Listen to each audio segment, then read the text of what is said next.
Good morning, everyone. And actually, maybe afternoon for those of you that are joining us from other parts of Canada or around the world. On behalf of Michael Smith Health Research BC, it really is my pleasure to be able to welcome you today to the Clinical Research Ethics Symposium 2024. We're thrilled to have you join us for these important conversations over the next 2 days about the evolving landscape of clinical research ethics. We are extremely fortunate to have Alec Dam, a representative from the Musqueam Nation, with us today. Alec is part of a Coast Salish multi-generational family dance group with over 25 members that represent Coast Salish people, and they are called the Coastal Wolfpack. This group started in 2009 and have done many performances since then, including with our organization. Alec, you might remember the Accessible Clinical Trial Symposium last November, and then a couple of events with Research Ethics BC this year. It's so wonderful to have you, and we really appreciate you joining us today. So thank you, Alex, for helping us open this meeting in a good way. Over to you. Thank you. Good morning, everyone. It's an honor for me to open your symposium in a wonderful, good way.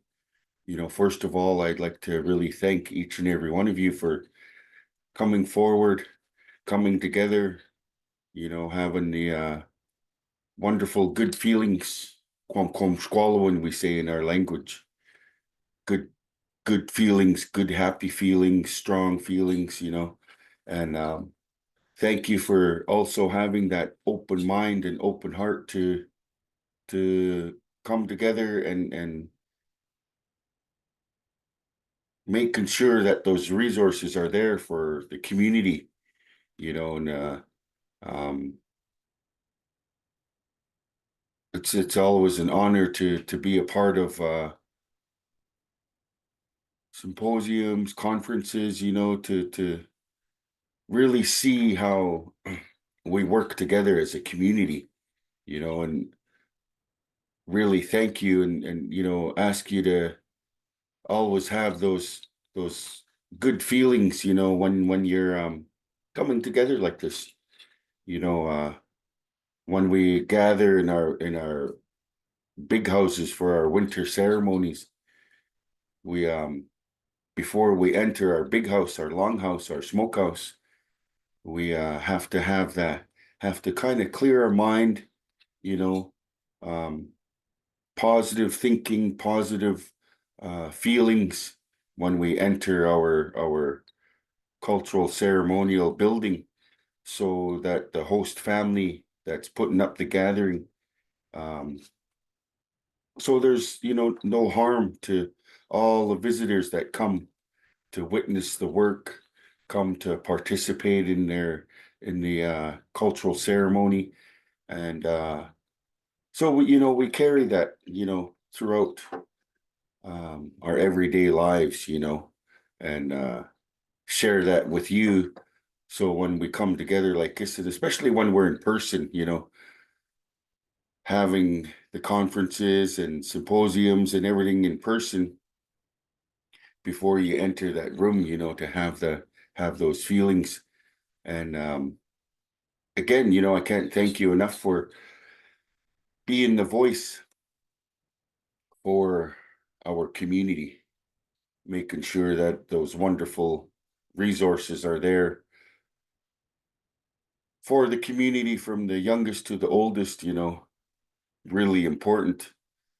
Everyone that's involved, in our community, our elders, knowledge keepers, passing the Snowyeth down to the generations that they see growing, behind them and with them, and our children, the future, making sure that they get to hear and witness all of the knowledge that the older people have. Want to share our it's an honor song. My son, the Thiethelton, has the gift to compose songs. Him and a few other family members. There's about 4 of them in our family that have that gift to hear songs and fix it up and, compose them and share them. The name of the song is called Giving Thanks. And I want to, dedicate this to all of you, give thanks to you for the wonderful work that you do, for the people, for the community. So with that, I'll share the song. Heights Kasiem.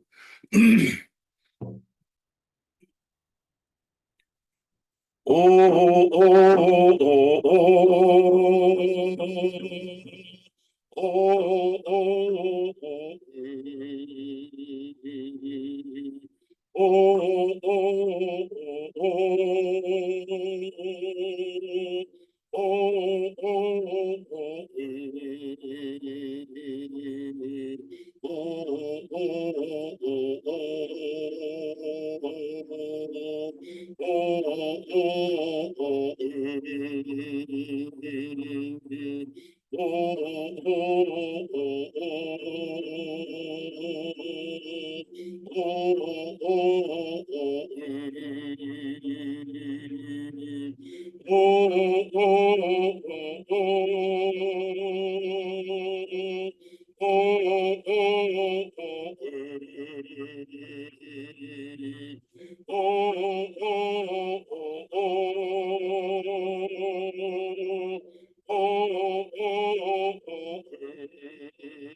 Siem Heights up. I was Siem Nisiaya. So once again, on behalf of the community, on behalf of our our people, the people that don't have to worry that the wonderful resources are there, and it's because of you and you using your voices and making sure that those resources are there for the people, for the community. Really thank you for coming together, having that Natsamat Mustimo, one heart, one mind, and strong heart, strong mind to get it out there, for the people. So I thank you once again, and thank you for asking me to be a part of your morning, to start off in a wonderful, good way. Enjoy your time, and thank you once again. Thank you. Thank you, Alec Dan. Uh, this was just a wonderful way to start our day and really, really appreciate it and you joining us here. Haichika. And I hope you're able to stay and enjoy some of the sessions. I would like to start to say I am joining you today with gratitude from the traditional unceded territories of the Semiahmoo First Nation and the broader territory of the Coast Salish people. Our offices for Health Research BC are extending across many Indigenous lands and territories throughout British Columbia. And we also acknowledge with respect and humility that we are located on the traditional and unceded territories of the Musqueam, Squamish, and Tsleil-Waututh nations. And we invite you to share where you're coming from today in the chat. My name is Alison Orth, and I am the Portfolio Director for Research Programs here at Health Research BC. At Health Research BC, we work to support the people who do and use health research, and we strengthen the systems in which they work.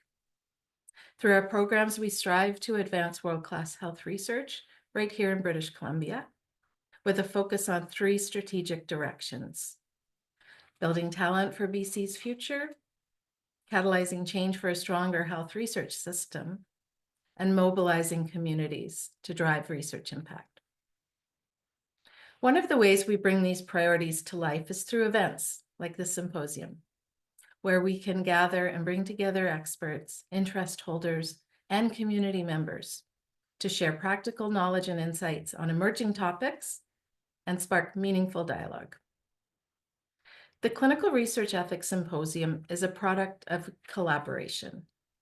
We really owe it to the hard work of many people. Our teams at Research Ethics BC are hosting this event for us today, and they were joined in collaboration with the teams at Clinical Trials BC and supported with a lot of hard work and engagement from a planning committee from right across the province. And you will see the impact that their contributions have had in bringing forward some very exciting topics today. Together, those teams have created a diverse and timely agenda, featuring knowledgeable speakers to help us navigate key ethical issues in clinical research today. I am particularly excited about the topics we'll explore over the course of this symposium. These include the ethical implications of unplanned interruptions and challenges posed by climate change. And I was listening this morning to the local news, and there was a lot of talk about the challenges that particularly Canada and Northern Canada could be looking at in the coming years as a result of climate change. The second session will be regarding updates on governance and key regulatory documents that shape the work of research ethics and health research broadly. And is around insights into informed, this is part of the second session, again, is around regulatory. And there's, it's part A and part B. So the first one, if you join us, is focused on regulatory changes and updates. And the second one is going to be really interesting, looking at informed consent in acute stroke trials, including when participants are unable to give consent for themselves. Our third session tomorrow is a dynamic panel of clinical research coordinators that will be telling us about how they manage the complex and varied challenges of their roles. And having been a clinical trial coordinator, I can tell you those challenges are many, and these are some very, very resilient and talented professionals that conduct clinical research here in our province. Each of these topics is a vital piece of the broader conversation on how we continue to uphold high ethical standards in our increasingly complex research environment.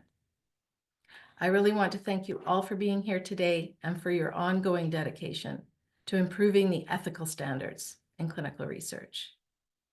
Your participation is crucial as we work together to advance our shared knowledge and drive meaningful change. I really look forward to these discussions ahead and to the insights that will emerge over the next few days. Thank you, and I will pass over to our manager, Research Ethics BC, Hannah Jones Erickson. And are you okay, Hannah, to pass over?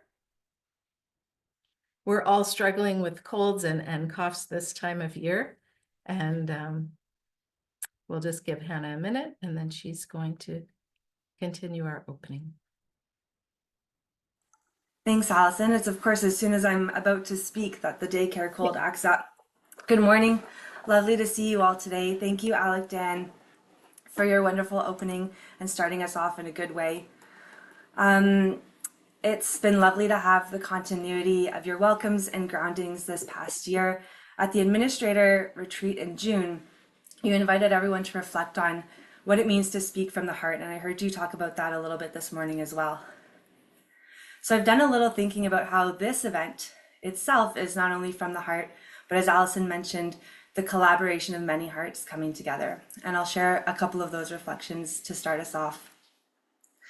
So from the start, this event has been planned with a lot of heart, as Allison mentioned, by the planning committee, building an agenda that they thought would best serve the ethics community, as well as the wider clinical research community in British Columbia. This year, while this event is typically hosted by Research Ethics BC for research ethics administrators and REB board members, research ethics board members and chairs, it's also open to the wider community, and this year we've opened up our hearts to the clinical trials community in BC. We've had a more focused effort on bringing in the clinical research coordinators and managers into the fold, knowing that everyone is working together to conduct high quality ethical research. From their bodies of work, as well as conversations we've had in order to prepare for today, we know that each of our panelists and speakers will be sharing their heart, their passion with you, and the expertise and knowledge that they've honed over many years. When I describe something as clinical, it's very easy to conjure up an image of something that's cold or clean or sterile. But time and again, I hear about care, or coming from the heart, wanting to provide the best care and finding out what that means through research, wanting to take care of the participant from their first study visit all the way to their last, on the ground every day, to work every day with big concepts like concern for welfare, justice, and respect for persons. It was articulated at a call earlier this year that there's a weight to this, a weight that sits on the heart of people who work in these topics. And it's something that they try not to take home at the end of the day, but that can be difficult. So clinical research ethics then is a field for big hearts. And it's December now, so you'll excuse the holiday joke, but you probably couldn't hack it if your heart was 2 sizes too small, like the Grinch. So there we have it, speaking about the heart, from the heart, and showing my corny heart on my sleeve. And so with that, let's get underway. We have a few housekeeping notes, and then I'll hand it over to our moderator. As Allison mentions, we've had 4 topics spanning over 3 sessions, and those cover 2 days. And we hope that you can join us for all of them. You'll notice we're on a Zoom call, not Zoom webinar, and this is to foster engagement and conversation. Please help us have a clean symposium by putting any questions in the chat, raising your hand if you'd like to ask a question directly. We welcome and encourage you to do so. And otherwise, please stay on mute and we'll be scanning and assisting you with that. If you need to reach someone from the team, we have our virtual backgrounds up. You can send us a direct message, and you can also send an email to researchethicsbc@healthresearchbc.ca. Okay, housekeeping is done. Let's get into it. So Karen Medler is our moderator for session 1. Karen is the Research Ethics Coordinator at the Island Health Clinical Research Ethics Board. She is a neuroscientist, and prior to moving to Victoria, she spent 15 years studying I didn't practice this word, my apologies. Visuospatial attention using functional MRI and also single unit recording. In her spare time, she is a swim mom. And you can often find her on deck helping to run and officiate swim meets or baking goodies to feed her swimmers. Over to you, Karen. Thank you, Hannah. And I would just like to say that I'm joining today from the traditional lands of the Hostanek people. And these people, not only is the land important, but also the sea. And so that's part of why I chose the background that I have. It's very important to their way of life. I'm very grateful to join from these beautiful lands, which I am an uninvited settler on, and where I live and I work, and I also raise my family. I'm very grateful to be here on these lands, and I'm grateful to be here today.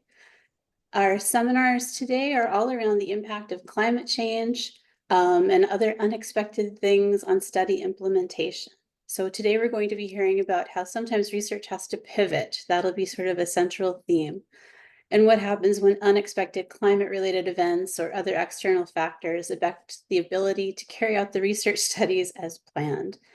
The session will explore ethical considerations that come into play when you're adapting studies and when you encounter unforeseen circumstances. And so our speakers will be sharing their insights and strategies for navigating these situations. So first, I would like to introduce Dr. Aaron Orkin. He is a physician and scientist at the University of Toronto. His medical practice focuses on emergency medicine, public health, and deliberate strategies to integrate clinical practice and population health. His research centers on health equity and the redistribution of care practices in communities. And while some of his work has succeeded, he also takes pride in his many epic fails. And currently he's starting a new research thread, which we will hear about today. So the presentation that he will be giving is, so your study got hit by a bus, handle it and report it rigorously and ethically. And so with that, I'll pass it over to you, Dr. Orkin. Thank you.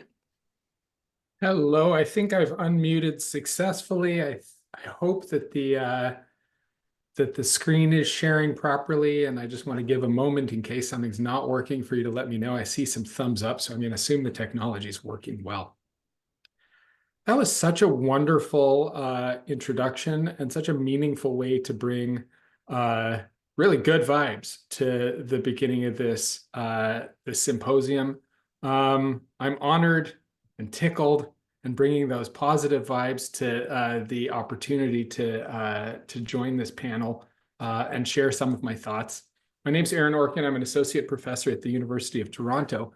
The University of Toronto is on the lands of the Huron-Wendat, the Seneca, and the Mississaugas of the Credit. I'm grateful to live, work, and play on these lands, which is still a meeting place for so many people across Turtle Island. And I find it so wonderful that we're able to put those pieces in the chat, share where we're all coming from as we introduce ourselves, and I hope that can continue through our questions and process today. I am tasked with sharing a little bit of work that I've been developing over the last few years, which came from the realization that although I am proud of the trials that I have led through to completion, the pieces of work that I'm actually most excited and proud of when I look back tend to be the things that didn't proceed as planned. And then even among that group, the pieces of work that make me most excited and that I talk about with the biggest smile are the ones that not only needed a little bit of a pivot, but that didn't work out at all as I'd anticipated, that I could quite honestly describe initially as a failure, that what I thought would work just didn't. and that I then found some way to share that rigorously and learn from it. I think that's an expression of good science, an expression of experimentation, but I increasingly felt that the attention to protocolization and the attention to forethought and planning sometimes made it more and more difficult to talk about that rigorously. So it showed me a bit of a paradox between the protocols of trials and the kinds of learnings that I was getting out of studies that didn't work. That all came to a head in the context of COVID, and a large group of us internationally got together and decided to develop some guidance for exactly this problem. We developed the guidelines for reporting trial protocols and completed trials modified due to the COVID-19 pandemic and other extenuating circumstances. And you can see the big list of co-authors on this publication and guideline. And I just really want to acknowledge this was a global piece of work intended really in the context of the pandemic to help the thousands of trials, tens of thousands of trialists and methodologists, and millions of patients whose work around studies that had been so carefully planned had really been hit by a pandemic bus, and that a lot of these trials had to stop altogether, change, or consider how they would make sense of rigor and ethics in that context. So the objectives of the CONSERVE guidance objectives of this talk around the CONSERVE guidance is to really learn what this guidance can teach us, how it was developed, and how we can use it in our practice, be it as clinicians conducting trials, trial managers, ethicists, or even statisticians trying to interpret studies and do so rigorously when the unexpected happened. And I hope to share how and when we can use CONSERVE guidance, this statement, and give you some case studies about how it's been used. So by way of background, I want to emphasize that unexpected events are not the same as bad study design. I think that in the trial world, we generally look at modifications to protocols or deviations from protocols as something sinister, as something to be avoided, as something that shouldn't happen. Increasingly, we have awareness of trial methods such as adaptive trials that provide some sense that sometimes these adaptations are appropriate and necessary and even rigorous. But then there's another whole category of events. I put being hit by a bus on the cover of this slide deck, but I think there's a lot of things like that, like a pandemic that might crop up, a natural disaster that might occur, massive changes in our population, new science that might emerge that shows us that the study we're running just doesn't make sense, where we need to really change what we're doing, and that it would be actually much less rigorous to keep doing what we planned just because it was written up in our protocol. So the unexpected is not the same as being unrigorous. In that context, being transparent and reporting what we're doing is much better than the alternative, which is research waste. We could just stop the study. We could file it in a drawer. We could spend the grant money on something else. And we could deal with all of the ethical consequences of that. And we could also deal with the personal consequences of saying, okay, I'd invested so much time in this. So many trial participants had participated in this. Now we're just going to shut it down. There must be a better way. And then the third piece of the background is that this really all came to a head in the context of COVID-19. There was immediate data from global trial registries showing us that thousands of trials were just stopping. Some to never start again, some of mine to never start again. And that just showed us that something else was needed when it came to the kinds of guidelines we use, like SPIRIT for protocols and CONSORT for reporting trials, to help us know what to do with these trials that had faced really unexpected circumstances. We followed this process to develop the CONSERVE guidelines. 37 members across 10 countries came together. This included Australia, China, Denmark, Germany, India, South Africa, Uganda, UK, Canada, the United States. While we appreciate that not all of the world was included in this, it really was a race to the finish. We wanted to get this done so that it would be useful to trialists while the pandemic was still underway. And we've really seen how important that was in terms of how it's been picked up by trialists who had to stop their study during the pandemic and since. Individuals involved in this had a huge range of expertise from different methodological backgrounds and roles that you see listed on the screen here. The process chart that you see here is how we developed this. It really was a process of wash, rinse, repeat. So we brought together a group of experts in this area, developed a checklist, refined it a few times internally, then ran an international survey of the research community before finalizing our recommendations and procedure. So what does the actual statement say? Let me get here and show you what we recommend for dealing with a study that's been, as it were, hit by a bus. This next slide is wordy, but I'm going to move through it quickly because my intention is to decode it for you. So there are 4 concepts that are really important that emerge from the CONSERVE guidelines. And I've put all the text here. You'd find this in the manuscript if you picked it up. But those 4 concepts are extenuating circumstances, important modifications, impacts, and mitigating strategies. And rather than going through this text, I'm going to give you the intuitive way of understanding it. Extenuating circumstances is the bus, or maybe the climate emergency that ran into your trial and completely knocked it off track and made it impossible to do what you thought you'd do in the first place. Important modifications is about showing that the bus incident was methodologically meaningful, that it had an impact on pieces of your study that would really compromise your ability to answer the research question. Impacts are the ways in which the bus bent your trial out of shape, and mitigation strategies are what you did to deal with it.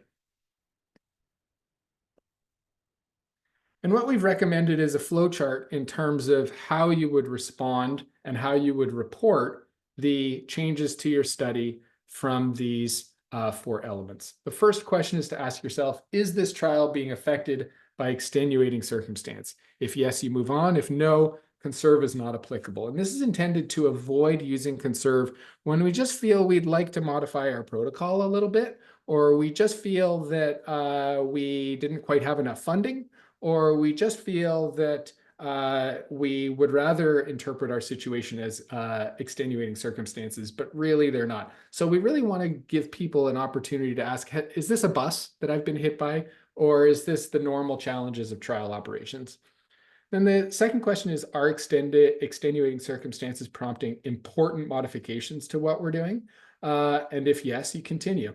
We've developed 2 CONSERVE checklists. One is for reporting trials that have been affected in this circumstance, and one is for modifying trial protocols that have been affected in this circumstance. And it follows 4 steps. Describe the circumstances and how they constitute completely unexpected forces that you couldn't have planned into your trial design. What are the important modifications and what makes them so important? What are the impacts on your question? What are the impacts on your ability to operate the study? What are the mitigating strategies you've used to address them, including the rationale and the implications for the trial, and to develop a modification timeline that might appear in your protocol or might appear in an appendix to go with your study reporting. Address the responsible parties who made these decisions. So who planned these changes, who reviewed them, and who approved the modifications. This might be the trial steering committee. Maybe it is a group of community voices in a community-based participatory study. Maybe the REB was involved. Maybe there was an oversight organization that had to engage to be responsible for these changes. And then finally, to report very transparently whether interim data was used to inform these modifications. Did you look at the study findings, the interim findings, to make these changes, or were you blind to those findings while you made those changes? So here's some case studies. We reached out across Canada and internationally to ask people, had they encountered a circumstance where their trial was affected in this way, but that they didn't have the tools to report it, and what might they have done differently if they did? Vaillancourt and colleagues in Ottawa ran a multi-center step wedge cluster randomized pragmatic trial where they had a regional government roll out a new approach to patient transport and their spinal immobilization in emergencies. At about 9 months in, before the planned completion at 12 months, the investigators discovered that there'd been so many changes in the regional protocols that were already in use that the trial no longer made sense, that the standards of transportation had changed in a way that modified the question entirely. The investigators stopped the study and implemented a series of mitigating strategies where they used the data that they had and analyzed it in different groups based on what the standards of care were over the course of time of the study. This was not intended at the beginning of the study, could never have been planned, still turned out to be a very effective and illuminating study. But the trial team really said, look, if we'd had access to Conserve, we would have reported this in a way that would have been much more revealing to our participants, to our users. So the extenuating circumstance was a change to the regional standard of care, incorporating aspects of what was supposed to be the experimental intervention into the trial. The impact was that usual care was unexpectedly altered mid-trial. The mitigating strategies was that the final period of the step wedge design was actually eliminated from the analysis, and it was analyzed according to changes in usual care. And these were important modifications because the change in the standard of care could have had effects on the study's ability to address its objectives. And so a different statistical approach was required. A second example was this study using small tubes to reduce anemia and transfusions in an ICU study. So it was just about whether or not we could reduce anemia by taking smaller samples of blood from patients in the ICU. The challenge in this study was that midway through the trial, COVID happened. And so the people in the ICU were immediately a completely different population. They went from being a mixed ICU where there were lots of trauma patients, patients with surgical needs, to an ICU that was filled with people who didn't have anemia, but rather had COVID-19. And so there was a change in the study population, as you see under impact. The trialists used mitigating strategies where they modified the analysis plan to mitigate the effects of changes in the patient population and undersampled in a completely unexpected way from patients with COVID-19. These were important modifications that had implementation for study feasibility and for the analytics of the study. So we've developed checklists that are extensions to the checklist that you'll already find on the Equator Network for both the Consort guidelines and the Spirit guidelines. You can access those there. You use these checklists just by adapting the existing items in the Consort and Spirit guidelines. And what you see here is that all the way through, for each of your sections, as you would move through the Consort guidelines, you can identify whether or not there were changes to what you would have otherwise reported, what the impact was, and what the mitigating strategy was. So in conclusion, the unexpected happens. I think we're all realizing that major events that we don't expect are just part of our landscape. Expect it and report it. You can use Conserve to report trials and trial protocols that face major modifications in these sort of circumstances, including climate change, but certainly well beyond that. Conserve is completely integrated with Consort and Spirit and offers ways to retain your rigor, both in protocol management and in final trial reporting when the unexpected happens. And I really hope that Conserve can both improve the quality of reporting and help reduce research waste, which certainly has ethical implications. So thank you very much. I'm happy to take questions and really looking forward to the rest of the symposium.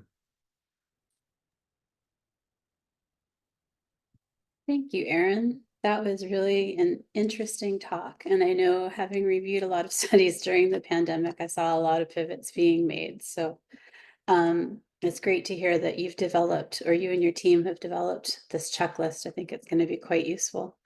I'm looking for questions in the chat, but I'm going to start off with one of mine.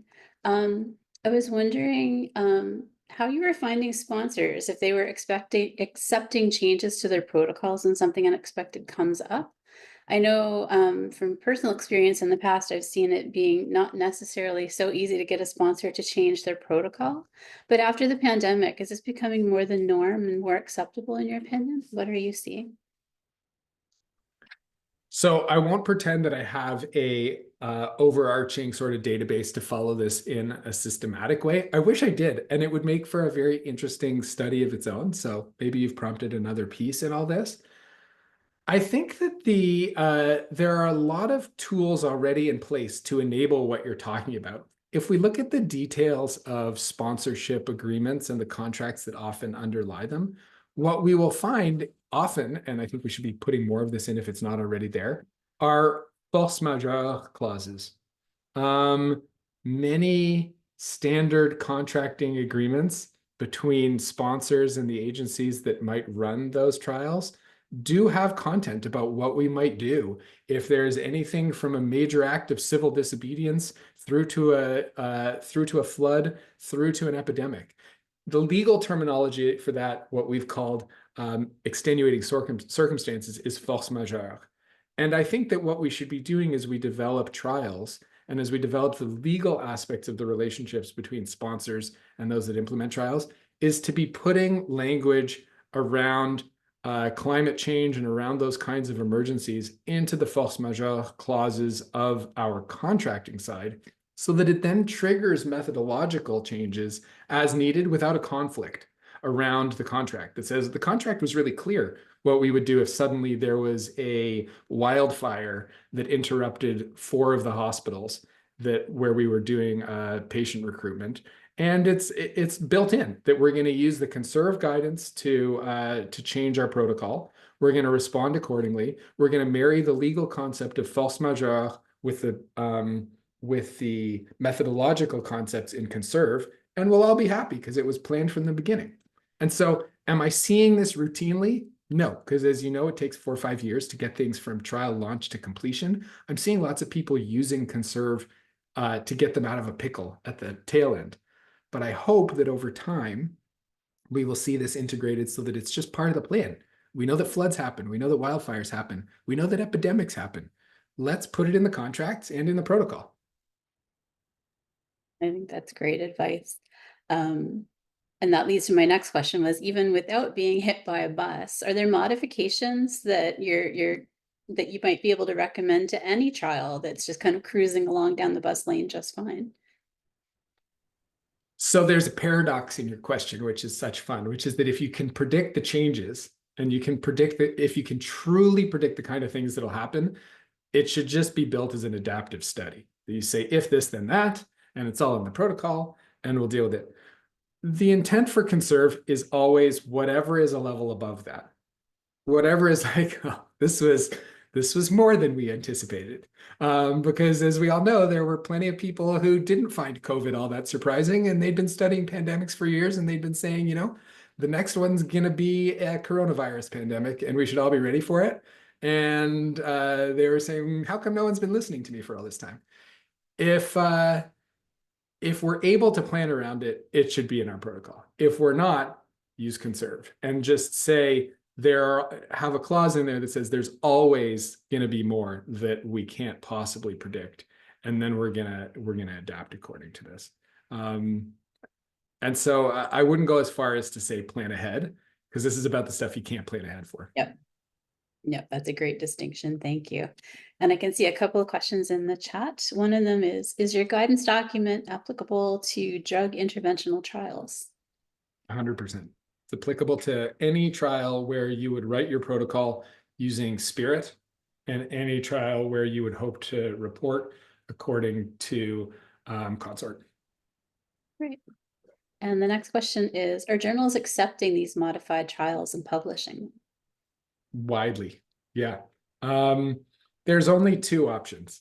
One is waste, and one is rigor. And what we've tried to do is offer a rigorous tool to report a trial that otherwise might be subject to a desk drawer bias. And will you find your paper published in the most prestigious journal when everything gets hit by a bus? Probably not. But will you find a really fantastic journal that says, wow, this was a really interesting scientific challenge that got managed in a really rigorous way? We actually want to see this in the literature. Yes, you will. So dust it off, put it back together, and publish it. It'll get published. Never abandon a good study. Great. And then another question is, how does this differ from a risk management plan? What should be in the protocol versus the risk management plan? I think that that difference is kind of like the previous question around risk management plans, or even certain elements that are more scientific around adaptive studies, where we'd say, okay, there are certain things that we're aware of that might happen. And we put that in the risk management plan, and certain things that we'd say, okay, this is well beyond what we could have adapted to. So what would be an example? An example that's less severe than, say, a wildfire or something. Let's imagine an administrative change where an entire hospital system gets purchased by a parent company, and all of a sudden all of the agreements are null and void because of some conflict of interest. You never could have predicted that. 3 whole sites are lost from your study. This would happen more in private healthcare rather than in the Canadian context. And you might say, this would go into conserve. We would just say, we never could have predicted this. This is not a risk management issue. This is an overtake issue. And so we're gonna report that in that way. So it's just about different sort of categories of the unpredictable. Right. Well, with that, we're getting some thanks for you in the chat as well. People are certainly enjoying your presentation, and I know I did. I'd like to thank you so much on behalf of the whole committee for joining us today. And it's been really great hearing about what to do when your study gets hit by a bus. I think some of us, we've seen it, we've been there. So thank you so much for sharing today. It was great having you. And we'll hear from you again later at the end for the panel session. So Thank you. with that, I would now like to introduce our second speaker. Our second speaker is Dr. Carolyn Shostak. She's an associate professor in psychology at the University of British Columbia, Okanagan. She's the chair of their Behavioral Research Ethics Board, and her research focuses on rural mental health and related services and climate change. With recent events, including diverse climate change, economic downturn, and COVID-19, mental health needs in rural and remote communities have grown, and unfortunately, many people still struggle to get the services they need because of existing gaps and barriers. Her lab is exploring experiences of rural adults with mental health concerns, and they're also exploring the professional and personal experience of the mental health service providers, including how recent climate change events have impacted these providers and the services they provide. So she'll be talking to us about her work today. So with that, over to you, Carolyn. Thank you, and thank you for inviting me here. I'm glad to be able to present. So I would like to acknowledge that I'm presenting from the ancestral, traditional, and unceded territory of the Syilx Nation. Carolyn, may I just stop you a moment? We can see all of your slides coming up. You might want to go into just presentation mode.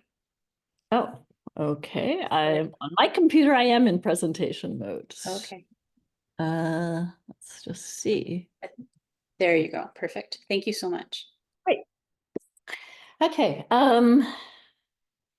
So this slide just acknowledges others, researchers who've assisted on both of the studies I'll be talking about, and also sources of funding for this research.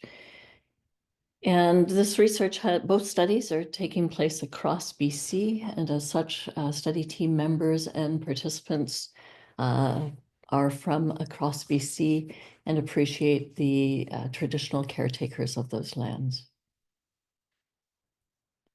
So quick overview. I'm going to give a little bit of background about climate change events in BC, and then I'll talk about study 1 that's looking at the mental health impacts of climate change events in rural BC, and then switch over to study 2, which is really looking at how mental health service providers are impacted both personally and professionally.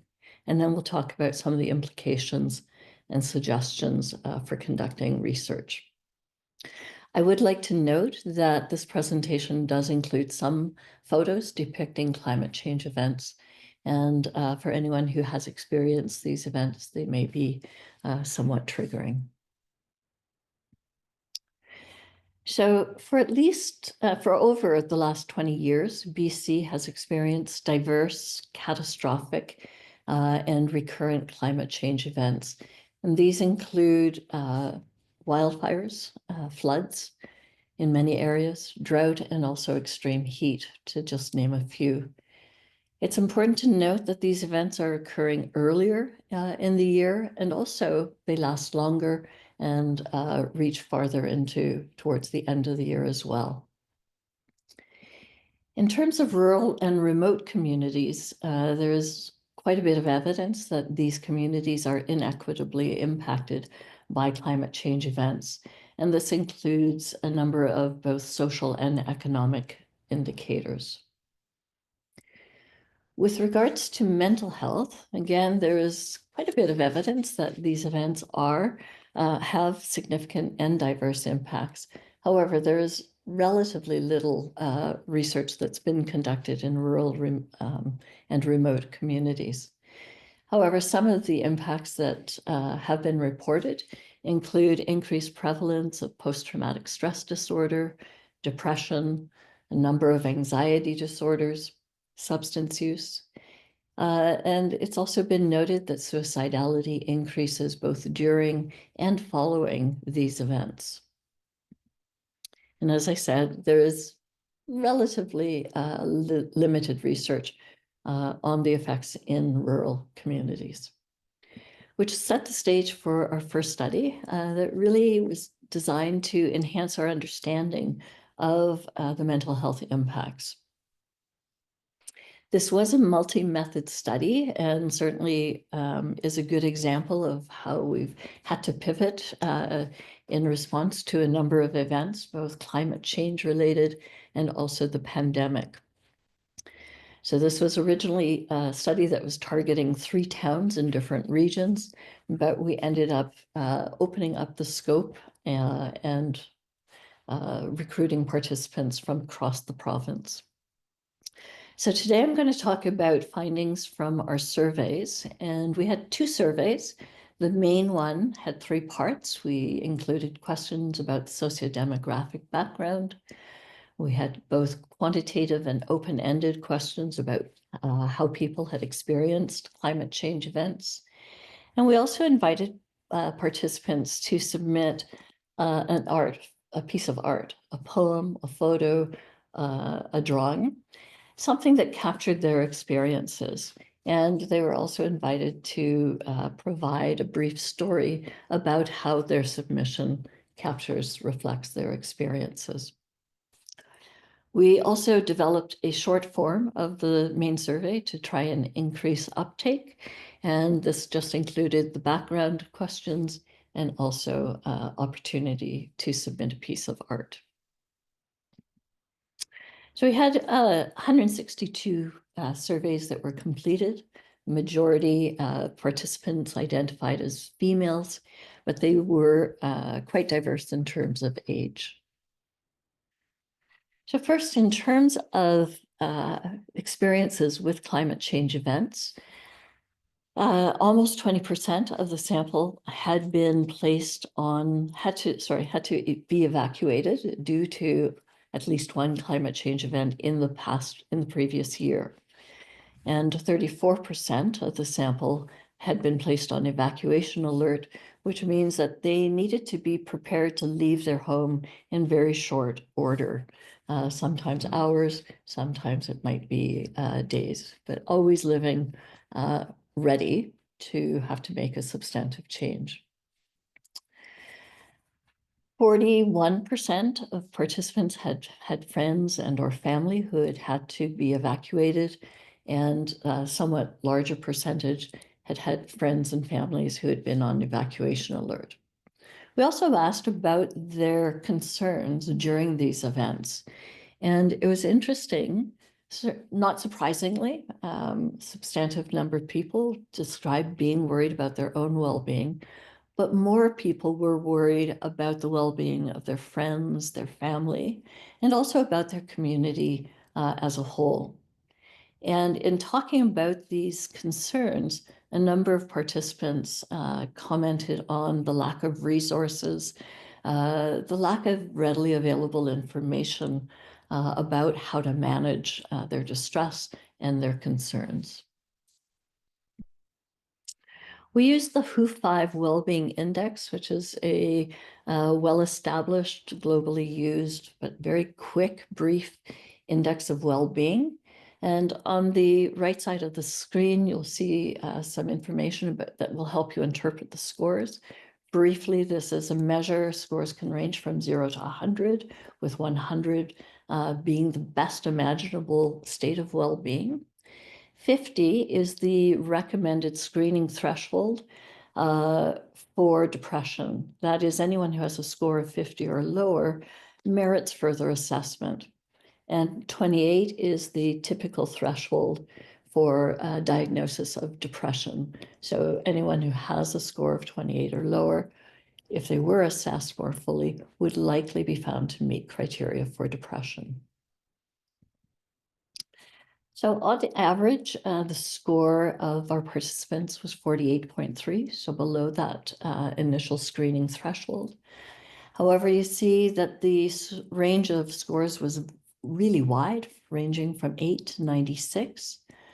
The average score was, 56.3% of the sample had a score below 50, which is worrisome. And 22.8% had a score below 28 or lower, again, suggesting that they would meet criteria for depression. We also found some significant age-related differences. So participants who were 50 years or older, who have been found to be at increased risk for mental health distress, actually were doing better. Their average score was 55, which was significantly higher than participants who were 24 years or younger, and also those between 25 and 49. WHO5 scores were also found to be inversely correlated with the impact of these events, such that people who had been more directly impacted, that is, placed on evacuation order or evacuated, tended to have lower scores, indicating lower well-being than people who had only been less directly affected. So this next slide is an example of an art submission. And this participant talked about this photo, describing it as their backyard, what their backyard looked like 2 months after the fires. Our property was our sanctuary, a place where we were safe and surrounded by beauty and nature. After the fire, we were not able to access most of the property, and the views have been altered dramatically. The sense of loss is renewed every time I look out the window. And so I think this submission really speaks to the longevity of the potential impact of some of the climate change events. They're not always discrete events. So together, the study demonstrated that there are notable levels of reported distress, specifically related to depression. Oops. And again, participants had diverse concerns about themselves, their friends, family, and community. And they also noted frequently the lack of adequate social services and supports for both individuals and communities. And it was this latter point that raised in our mind the need to evaluate the services that are available, and also how the service providers themselves are doing in these very challenging times. And that sets the stage for study 2. And the background for this study acknowledges that there are substantive gaps in mental health related services in rural and remote communities. For example, it's been well established that there typically is fewer resources, fewer service providers. And also there's evidence that there's high levels of burnout and also turnover rates in mental health service providers. given the findings of study 1, it really does seem that the limited resources are being stretched thinner in the face of climate change events. And so this study, which is ongoing, is investigating the personal and professional experiences of mental health service providers in general and in relationship to these CCEs. And it's really important to ask this latter question because many of the service providers live in the same communities where they work or live close by, and have to travel. And so their ability to reach their place of work may be impacted by these climate change events. So what we've done is designed an online survey that is being made available across BC. It consists of 3 sections. Again, basic sociodemographic background information, personal and professional experiences in general, and then personal and professional experiences related to climate change. And today I'm just going to be talking about the first and third section. We are recruiting using a variety of methods, including both online forums, professional newsletters, and also direct contacting of participants with publicly available addresses. So to date, we have received 39 completed surveys. So this is very preliminary finding. The vast majority identify as female, and that maps onto what we know about the basic demographics of mental health service providers. Participants also vary quite substantially in terms of age. About 2/3 identified themselves as being accredited, and this included nurses, counselors, social workers, and psychologists. By far, most of our participants identify as providing counseling services. About 18% have multiple jobs, and almost 40% provide services in multiple communities. Again, something that may well be impacted by some climate change events. To understand how service providers have been impacted by climate change events, we asked them to describe the types of events they've experienced within the past year. And you can see our participants come from 4 different regions of BC, with the majority coming from the interior Kootenay region, and also Vancouver Island was our next most common region.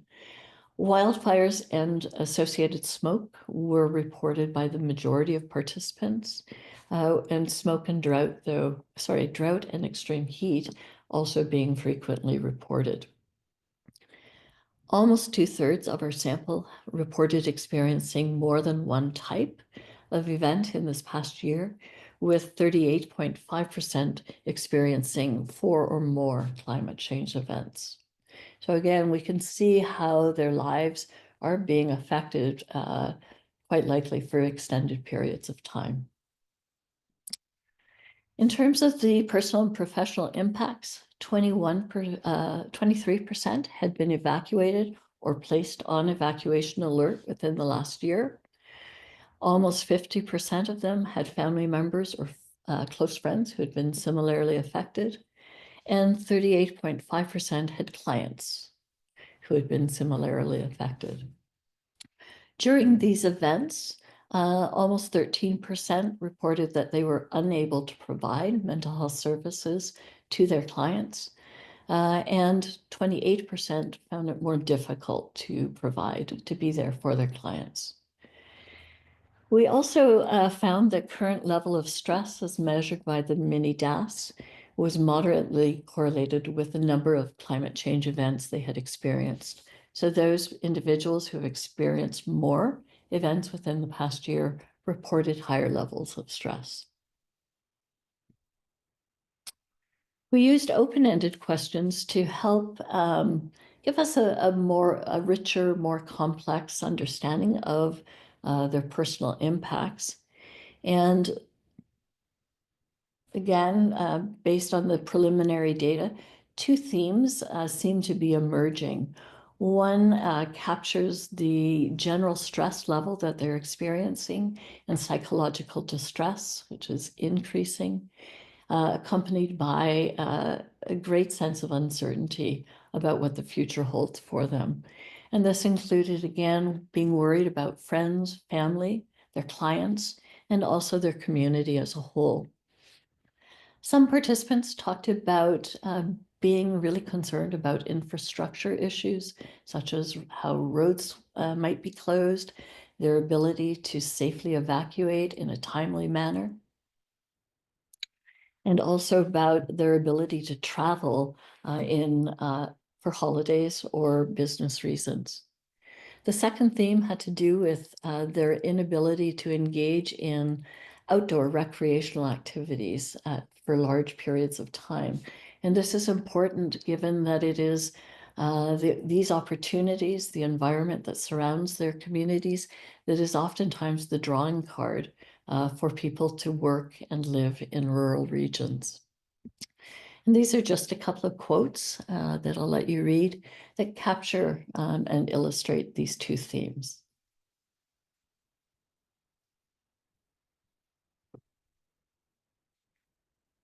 We also asked open-ended questions about how they were affected professionally. Again, two themes seem to be emerging. One, many participants talked about how their clients' level of distress, concerns about climate anxiety were increasing. And then they also talked about climate change related changes in their workload. And again, here are a couple of quotes that illustrate these themes.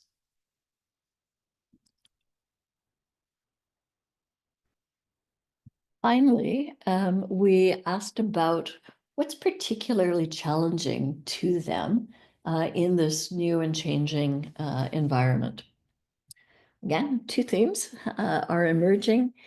One is, and this was really, it struck me quite deeply.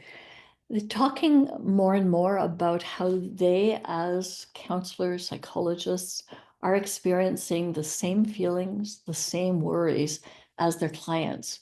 Whereas beforehand, there is oftentimes a bit more separation in these. They also talked about the lack of resources available to them and their clients, and also the lack of essential infrastructure to support them providing services. And again, a couple of quotes. Okay. So taken together, the findings of these two studies really provide further evidence of the diverse and substantive mental health impacts of climate change events. We are also presented initial evidence about how mental health service providers are both personally and professionally affected by these events. And as noted, the already limited resources really seem to be taxed, being stretched thinner. So just briefly, some implications for conducting both rural and/or climate change related research. I think it's really important for researchers and also research ethics boards to really think deeply about, is this an appropriate time for the research to proceed? If it is ongoing, is there a need to halt the research or, as Erin talked about, to pivot? And here we can really think about what are we asking of potentially already distressed, taxed individuals? This is true in terms of the participants, but certainly in rural communities, oftentimes it is the service providers and other stakeholders who are being asked to assist in the conducting of the research. I also recommend that researchers think about adopting a trauma-informed approach. And this involves having a general understanding of trauma and how trauma can affect both individuals, friends, family, and the community. And if one does adopt a framework, to really work at integrating it into all stages of the research. And I will stop here. Thank you. I look forward to answering your questions. Thank you, Carolyn. That was a really interesting and timely presentation. I'll just have one question for you from out of the chat because of time, and then we'll have more time for questions later on after the panel session. From the chat, there's a question just about whether or not you have plans to make this a larger study.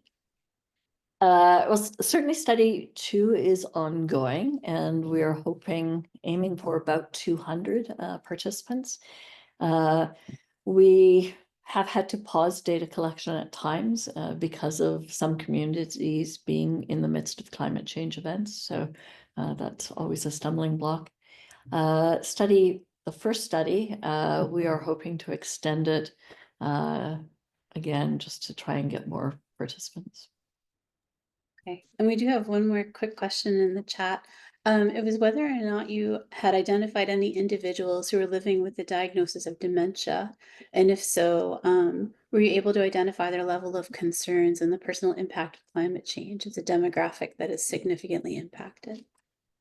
No, we have actually intentionally restricted it and to individuals who have more psychological types of concerns. Thank you. And thank you so much for sharing your work with us today. And we'll hear from you again in a little bit. Thank you so much. Next, I would like to introduce our third speaker of the day. Dr. Corinne Ho is the head and a professor in UBC's Department of Emergency Medicine, a scientist at the Center for Clinical Epidemiology and Evaluation, and an associate member of UBC's School of Population and Public Health. She completed her work at McGill University and her master's training in epidemiology at UBC, and she practices emergency medicine at Vancouver General Hospital, where she focuses her research on patient safety, health system innovation, and innovative trials. And in 2020, she became the chair of the Canadian COVID-19 Emergency Department Rapid Response Network, significantly contributing to the pandemic response. They've become the largest active research network in emergency medicine in Canada. And in 2022, she received the Ian Style Researcher of the Year Award from the Canadian Association of Emergency Physicians.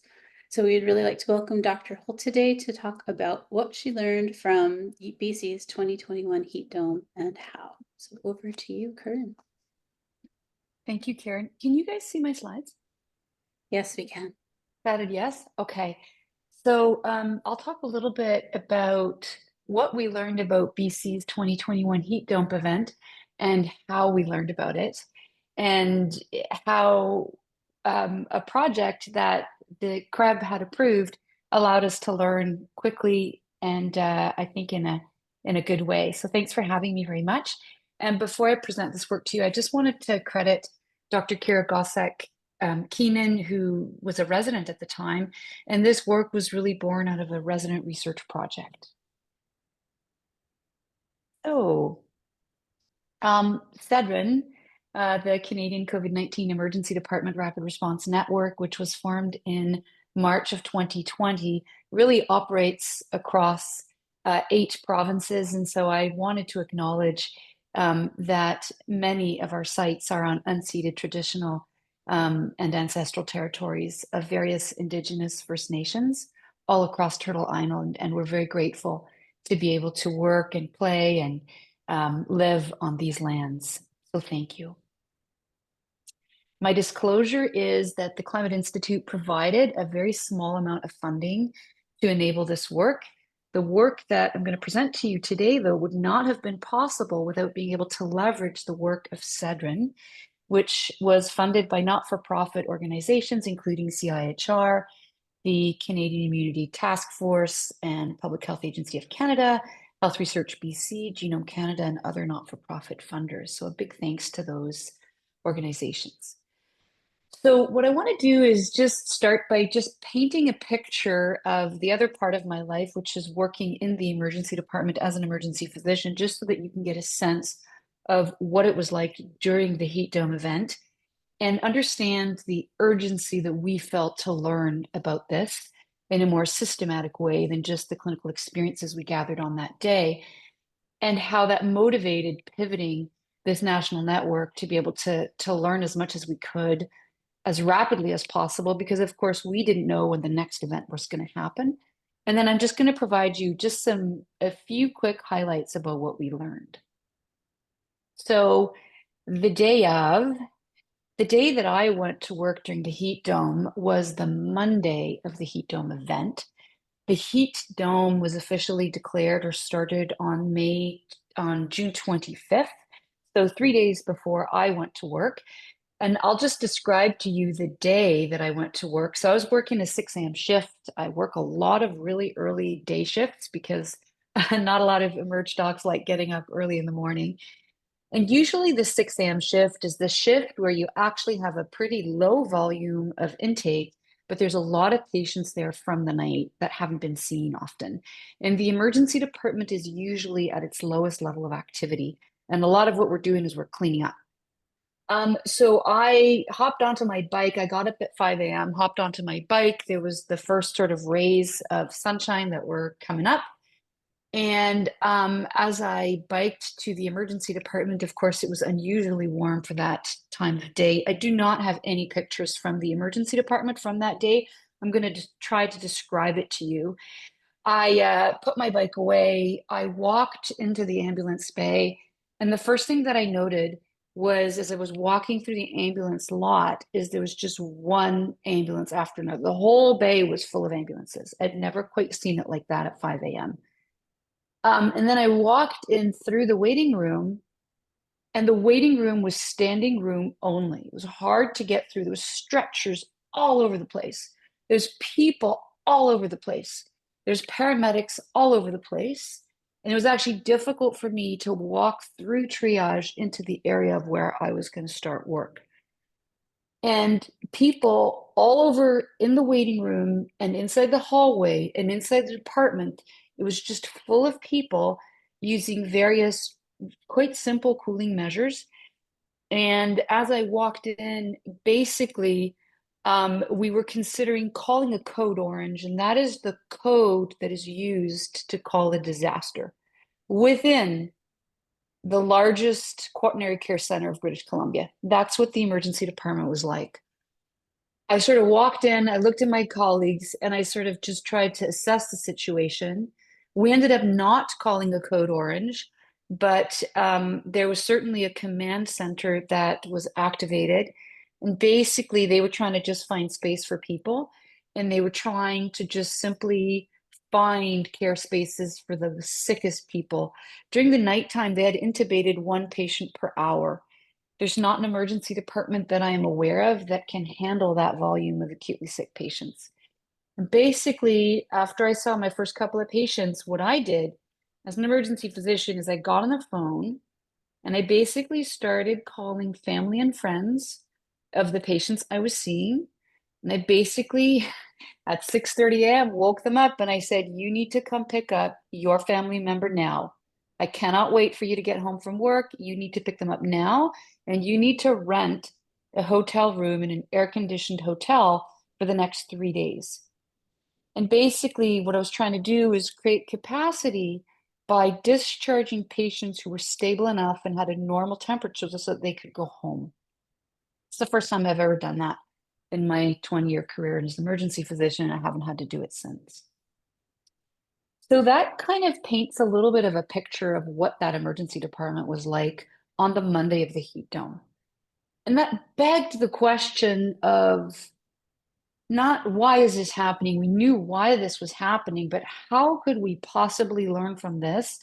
Because we didn't know if the year following we would have a similar event or if we would have another event this same summer. This was June.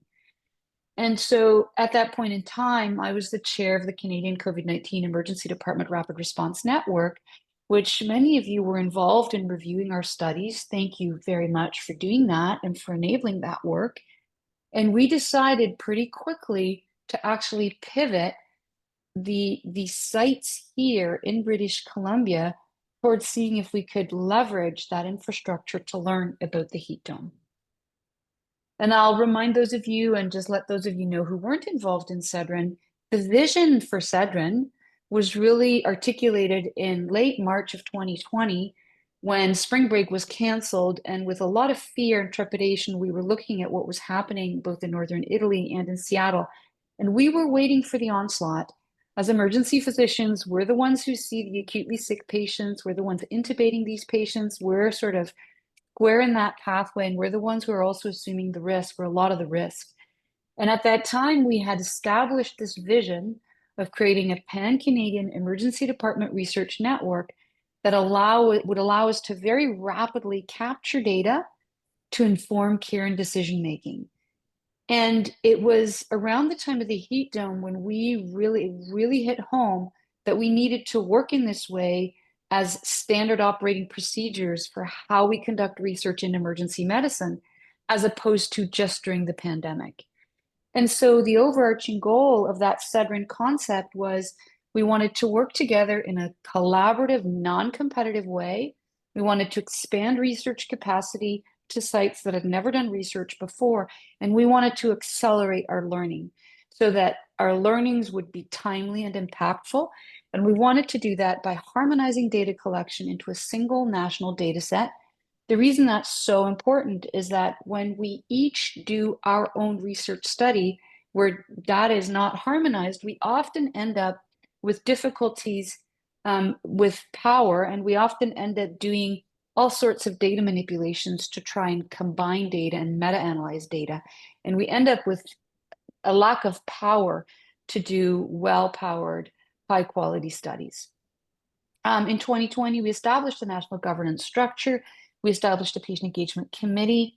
We thought about and executed ways in which to actually not just create that national data set, but provide access in a way that privacy was comfortable with, so that not just us at UBC could learn from these data, but I'm happy to tell you that there are 7 graduate students who did their master's theses on this data across 6 universities in Canada. And we also wanted to enable data linkages to, again, facilitate learning. And there was a big emphasis on timeliness. And so the more specific goals, which really apply to this and to this pivot, is not just the increase in power and timeliness, but also because a lot of the data that we were set up to collect were retrospective, it increases the representativeness of the studies we do. If we stick to the academic centers and repeatedly only roll out studies at the academic centers, which is how emergency medicine research had operated up until then, we basically exclude patients from rural and remote areas. And if we don't allow for research with a waiver of informed consent, we commonly exclude patients who are quite vulnerable. And I'm thinking about homeless patients right now specifically, or patients who just are not comfortable providing informed consent. Another specific goal was to really bring out that patient voice. So enablers to allowing us to pivot that COVID-19 Sedrin infrastructure were the fact that all sites had signed and executed membership and data sharing agreements. The privacy of all of our 50 sites had signed off on this way of capturing data. We also had already trained human resources that had been hired at participating sites. It will often take us many months to post, hire, and train human resources. And so if we cannot have people in place when a health emergency happens, we're already, we need funding first, we need funding confirmation, and then we need to actually post these positions, and we need to find people to hire. So that puts us 6 months behind the 8 ball if a pandemic or a health crisis hits. So the fact that we had these human resources that we had, and they were trained on how to use the data collection platform, we had the data governance, a data management plan, we had standard operating procedures, all these things were in place. So these are all the things that really were key enablers. So what did we learn? And we learned it rapidly, which is, I think, important in this context. So we pivoted sites in the lower mainland of BC. The heat dome really affected a lot of urban areas It's not that non-urban areas were not affected, but the urban areas, those concrete jungles, were particularly lethal with respect to people who died during this crisis. We did get REB approval. Thank you very much for approving that chart review very efficiently and quickly. And basically what we did is we were basically able to leverage these resources that were in place at 7 sites, of whom 4 are community hospitals that really they're not normally included in a lot of studies that are launched through our academic sort of networks. And basically, we started screening records for possibly heat-related presenting complaints and did full chart reviews of patients who met the standard heat stroke definitions. Here's a little bit of how this worked out, and you can see how we started learning. Well, the one thing that we started learning is that even though across these sites during this time frame, we had over 10,000 presentations, we actually didn't have a lot of patients who presented alive to hospitals with heat stroke. So how come a center like Vancouver General Hospital was overwhelmed by the heat stroke presentations that it got? In particular, knowing that only 1 in 70 of the patients presenting during that time period was there because of heat stroke. This illustrates a little bit why this happened. So as you can see, we pretty much did just fine during day 1 and even day 2. This is the temperature, minimum and maximum temperatures in black. And here, this is overlaid the timing of when the patients that we captured with heat stroke presented. So day 1, day 2, not much activity, but we certainly started to ramp up. During day 3, especially during the nighttime. And you'll remember that we didn't have sufficient cooling during the nighttime. So it's no surprise that when I came on the 28th, early in the day, this was what we were still dealing with, this huge onslaught of patients who actually still presented alive. This is when we started getting that. And it got worse after I came on that Monday. You can see that one reason why we had such a hard time was because we had a concentration of patients presenting at around hour 70. And what we found was a lot of these people who presented with heat stroke, they were quite old. Most of them actually came from home. They didn't come from long-term care. All of the non-survivors actually came from home. Most arrived by ambulance, so the ambulance services were overwhelmed. And what was really interesting is the vast majority of these had EMS activated by someone else. And I remember specifically being in the trauma bay, talking to a family member who had gone to check on their relative and was able to activate 911 because their relative was comatose in their overheated dwelling, thinking, we are going to unfortunately have a lot of people who never were checked on. And I'm concerned that these people are dead. And they were, of course. So most arrived with altered level of consciousness. And this is the reason why we were so overwhelmed. Of these people, half of them presented with the highest acuity level that is possible, where they basically require immediate resources and an immediate physician assessment. And just to give you a sense of how that compares to the overall emergency department population, depending on how sick your patients are, between 1% and 2% of your patients will present as a CTAS category 1. In this case, almost half of them did. You'll see that they were very hot and they basically had markers of shock.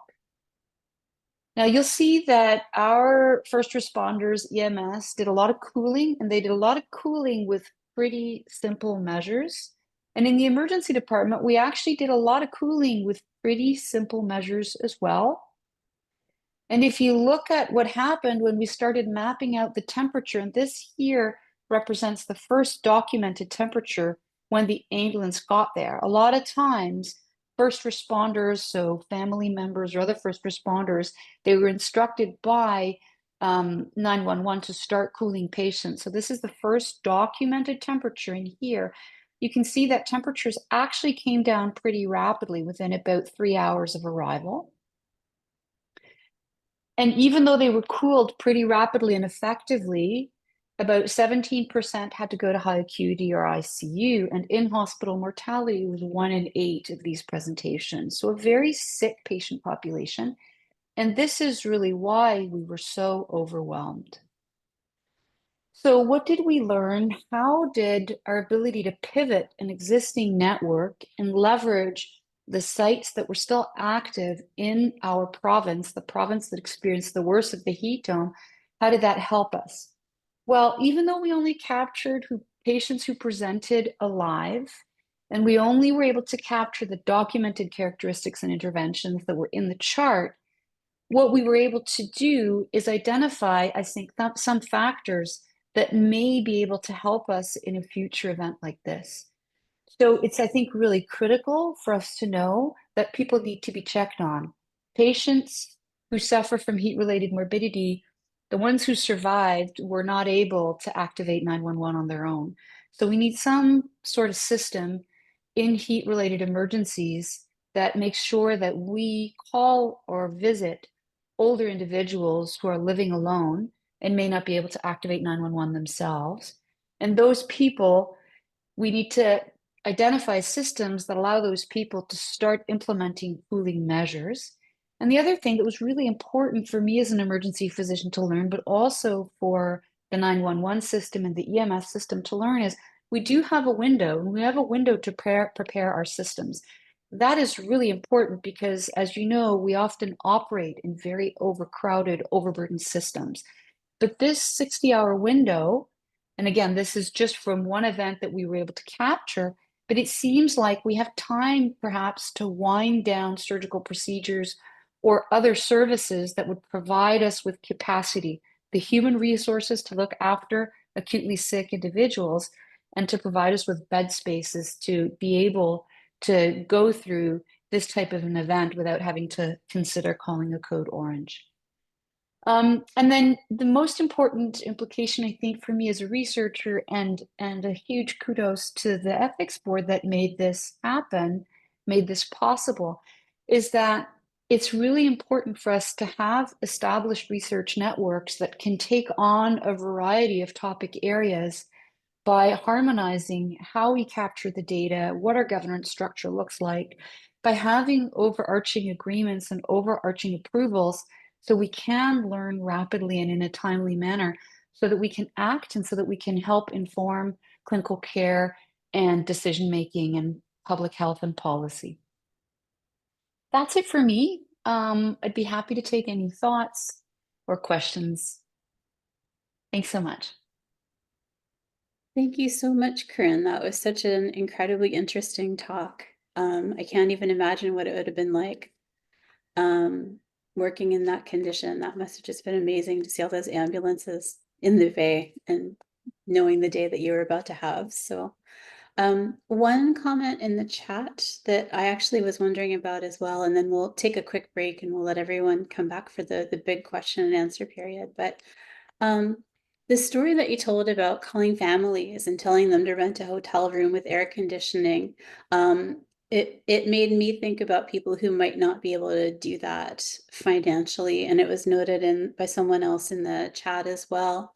Do you think that this is something that the province might look into for providing rooms or other mitigation strategies if there is another heat dome? Did your group have any recommendations that you were able to put forward to decision makers about some of the findings and things that could be implemented the next time? Yeah, and the interesting thing will be to actually evaluate those recommendations, because these are all Absolutely. hypotheses, non-tested, and I've been really pushing for the recommendations to be tested to make sure they're effective. So one of the recommendations that I'm not sure how I feel about was to provide cooling kits.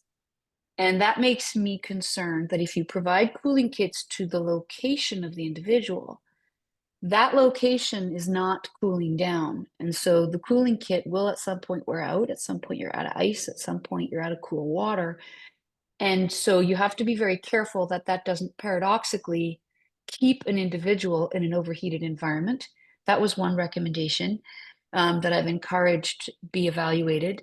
Another recommendation was the recommendation on wellness checks. And it's really interesting. I'm aware of I've just attended presentations by some of our Indigenous colleagues where that seemed to have been something that was embedded into the care and into the community and into the culture, and they had much better outcomes. So wellness checks are something that are being looked at, and how to organize those. One of the things we've thought about is, would it make sense to try and create capacity in long-term care facilities that have air conditioning for the highest risk buildings and areas in the city? And those are, of course, the most disadvantaged, the ones with the least tree canopy. And I don't know, I don't have any updates as to whether or not that would or would not be implemented, because of course there are other considerations in that. And then finally, what we did when families weren't able to, to bring either their family members home into a basement that was cooler, into an air-conditioned space, into a hotel space, is we discharged them to cooling facilities. And cooling facilities were made open. And I remember at the time I was actually advocating government to drop COVID-19 screening standards for those facilities, because the heat dome was much, much more lethal than COVID-19, and many of our most vulnerable were in fact already vaccinated at that point in time.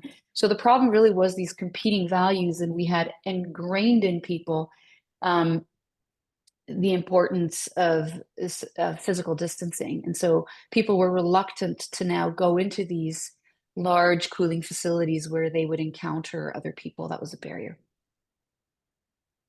Great, thank you for that. And yeah, the need to not just make recommendations, but to study all of this is absolutely imperative. I couldn't agree more. So thank you so much for your presentation. There's some questions popping up in the chat, but I think what we're going to do is we'll take a quick break and maybe come back at 10:45 if that works for everyone. And then we will have our three panelists come and answer even more questions. I'll also recommend, please put your questions in the chat, but if you would like, you can also put your hand up and we can call on you if you'd actually like to verbally ask your question rather than having me read it out for you. Both are ways that we can do this. So thank you all for your presentations, and thank you all for your attending, and we'll resume again around 10:45.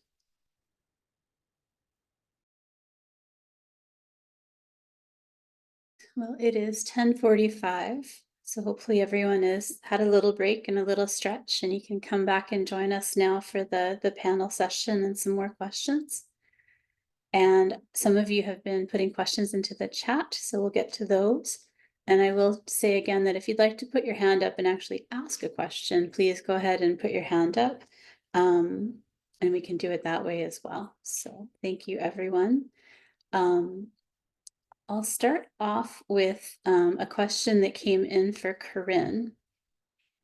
And the question was, how could we set up REBs with their staff to support waivers of consent in these kinds of rapid response review situations, especially given some of the populations that you named, such as homeless and non-responsive people who are considered vulnerable? Could you speak to that?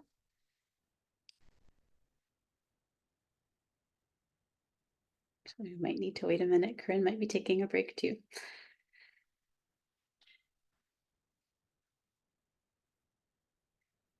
Maybe we'll start with a question for Carolyn while we wait for Corinne. Carolyn, there's a question for you. How did you find conducting research on a fairly sensitive population about such a distressing topic? Did participants seem further triggered, or was it helpful for them to discuss it?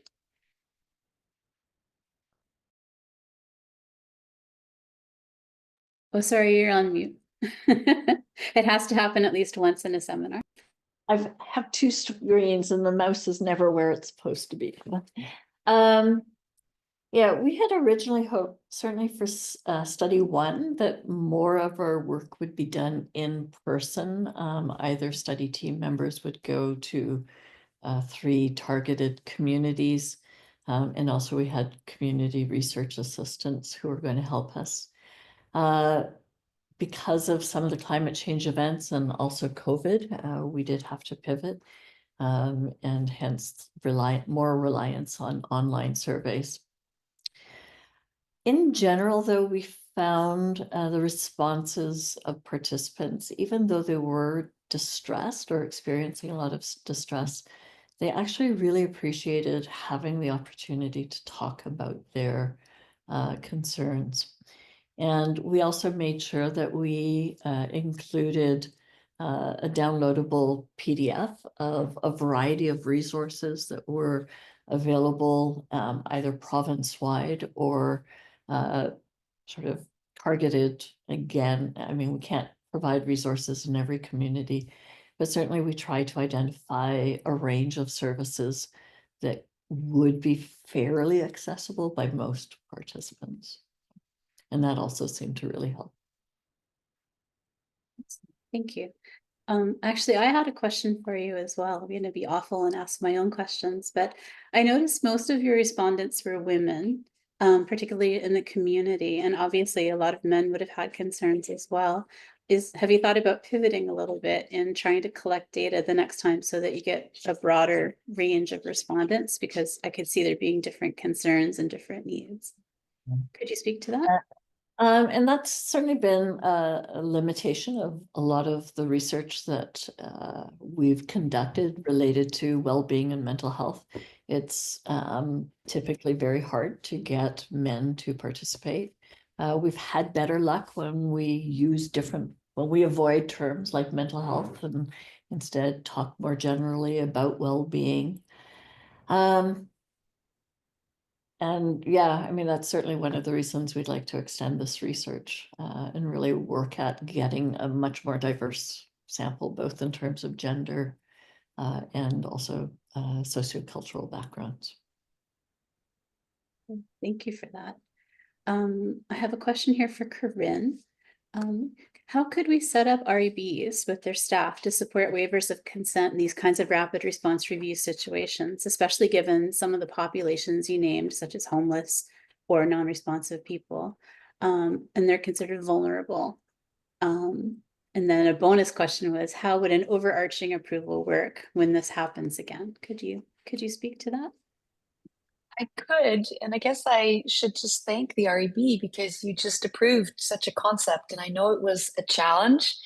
It's not something that we're used to, but we just received approval for what we are now affectionately calling single C-Cedrin. So we've pivoted double C-Cedrin, which was, intended for COVID-19 research, to single C-Cedrin, so the Canadian Emergency Department Research Network, out of this work that basically the realization of just how inefficient our processes were previously. And so effectively, it was a bit of a challenge, but the idea is that for low risk studies, such as this one, which was effectively a chart review study,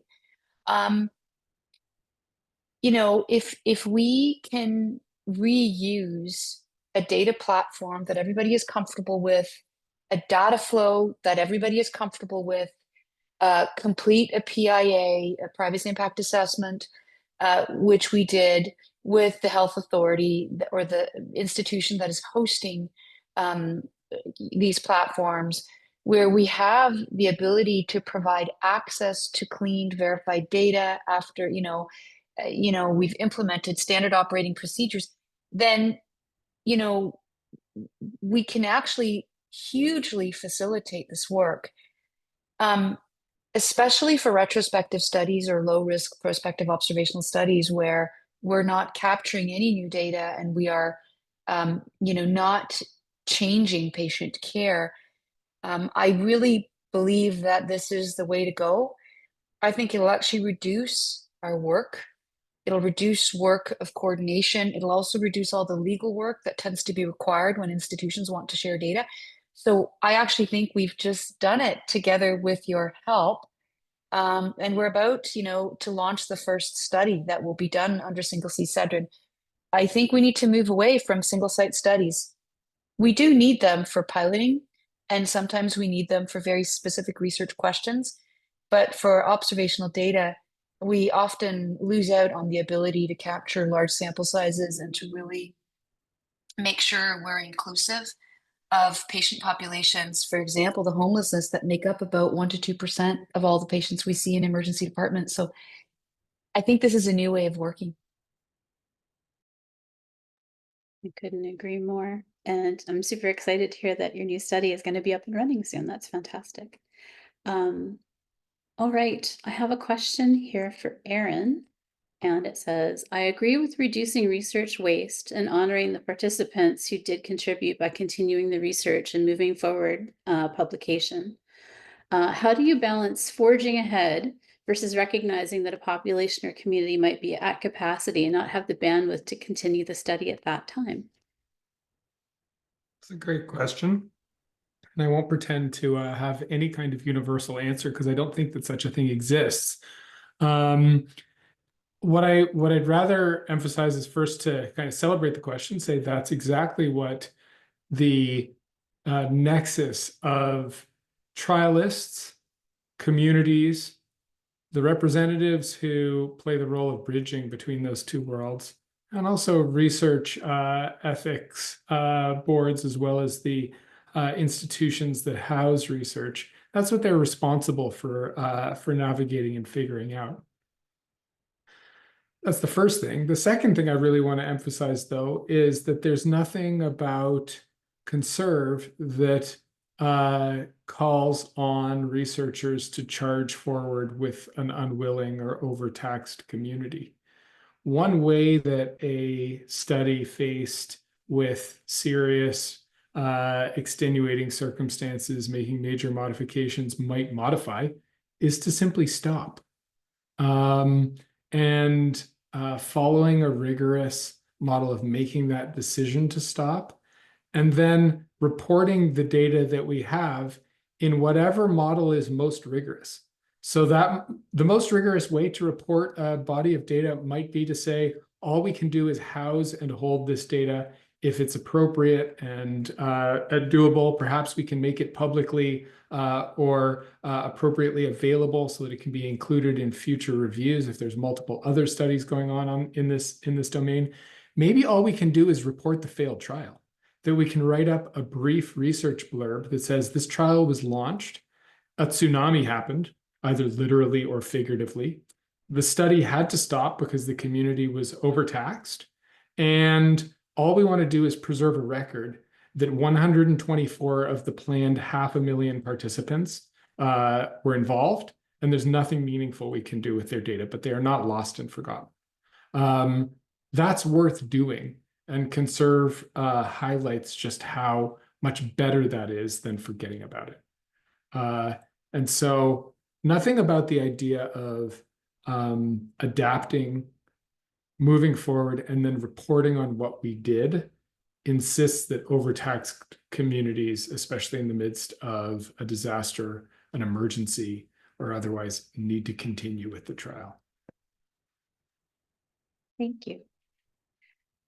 All right, I have another question here that is for Corinne.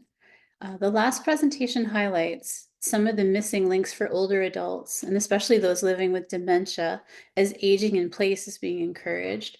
Providing cold packs to a person living with dementia could well go unused if their purpose is not well explained and understood.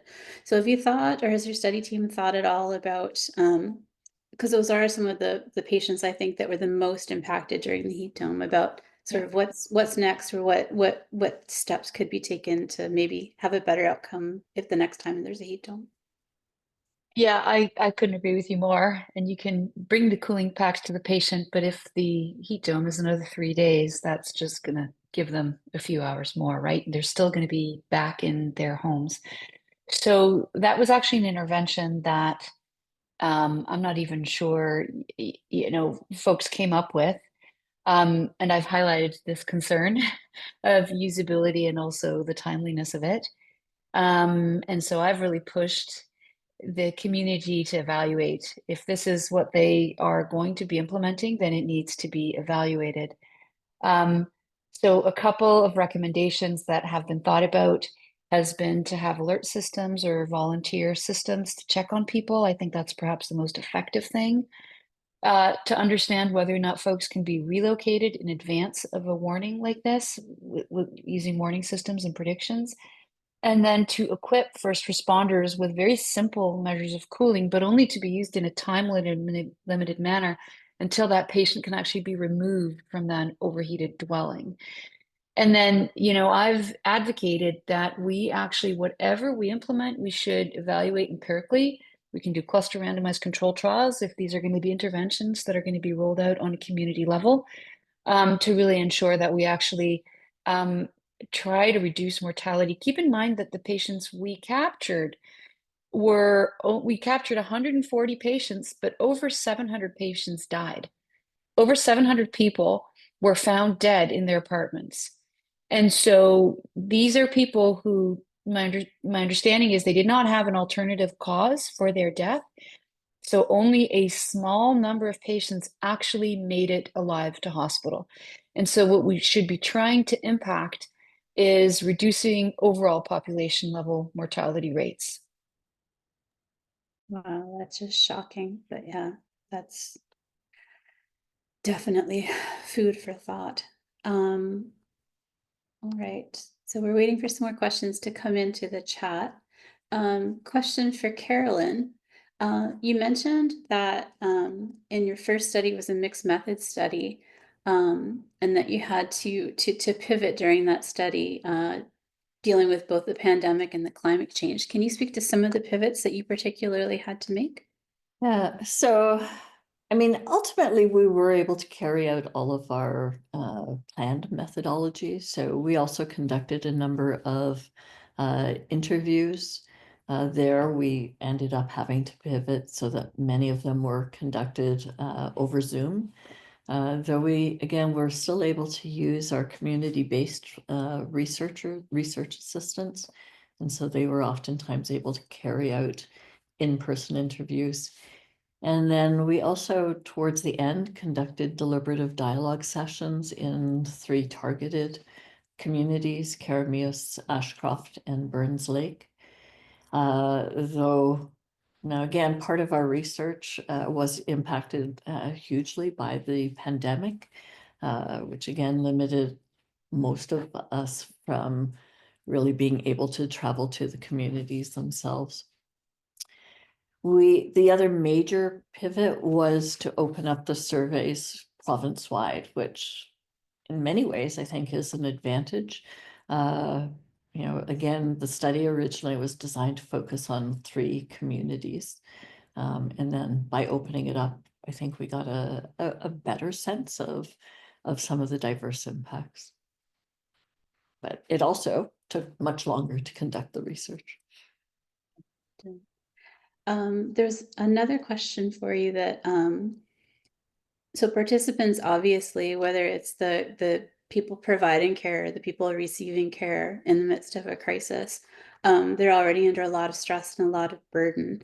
For these populations, what did your study team have to do to try to reduce the burden on participants so that they could participate in the studies?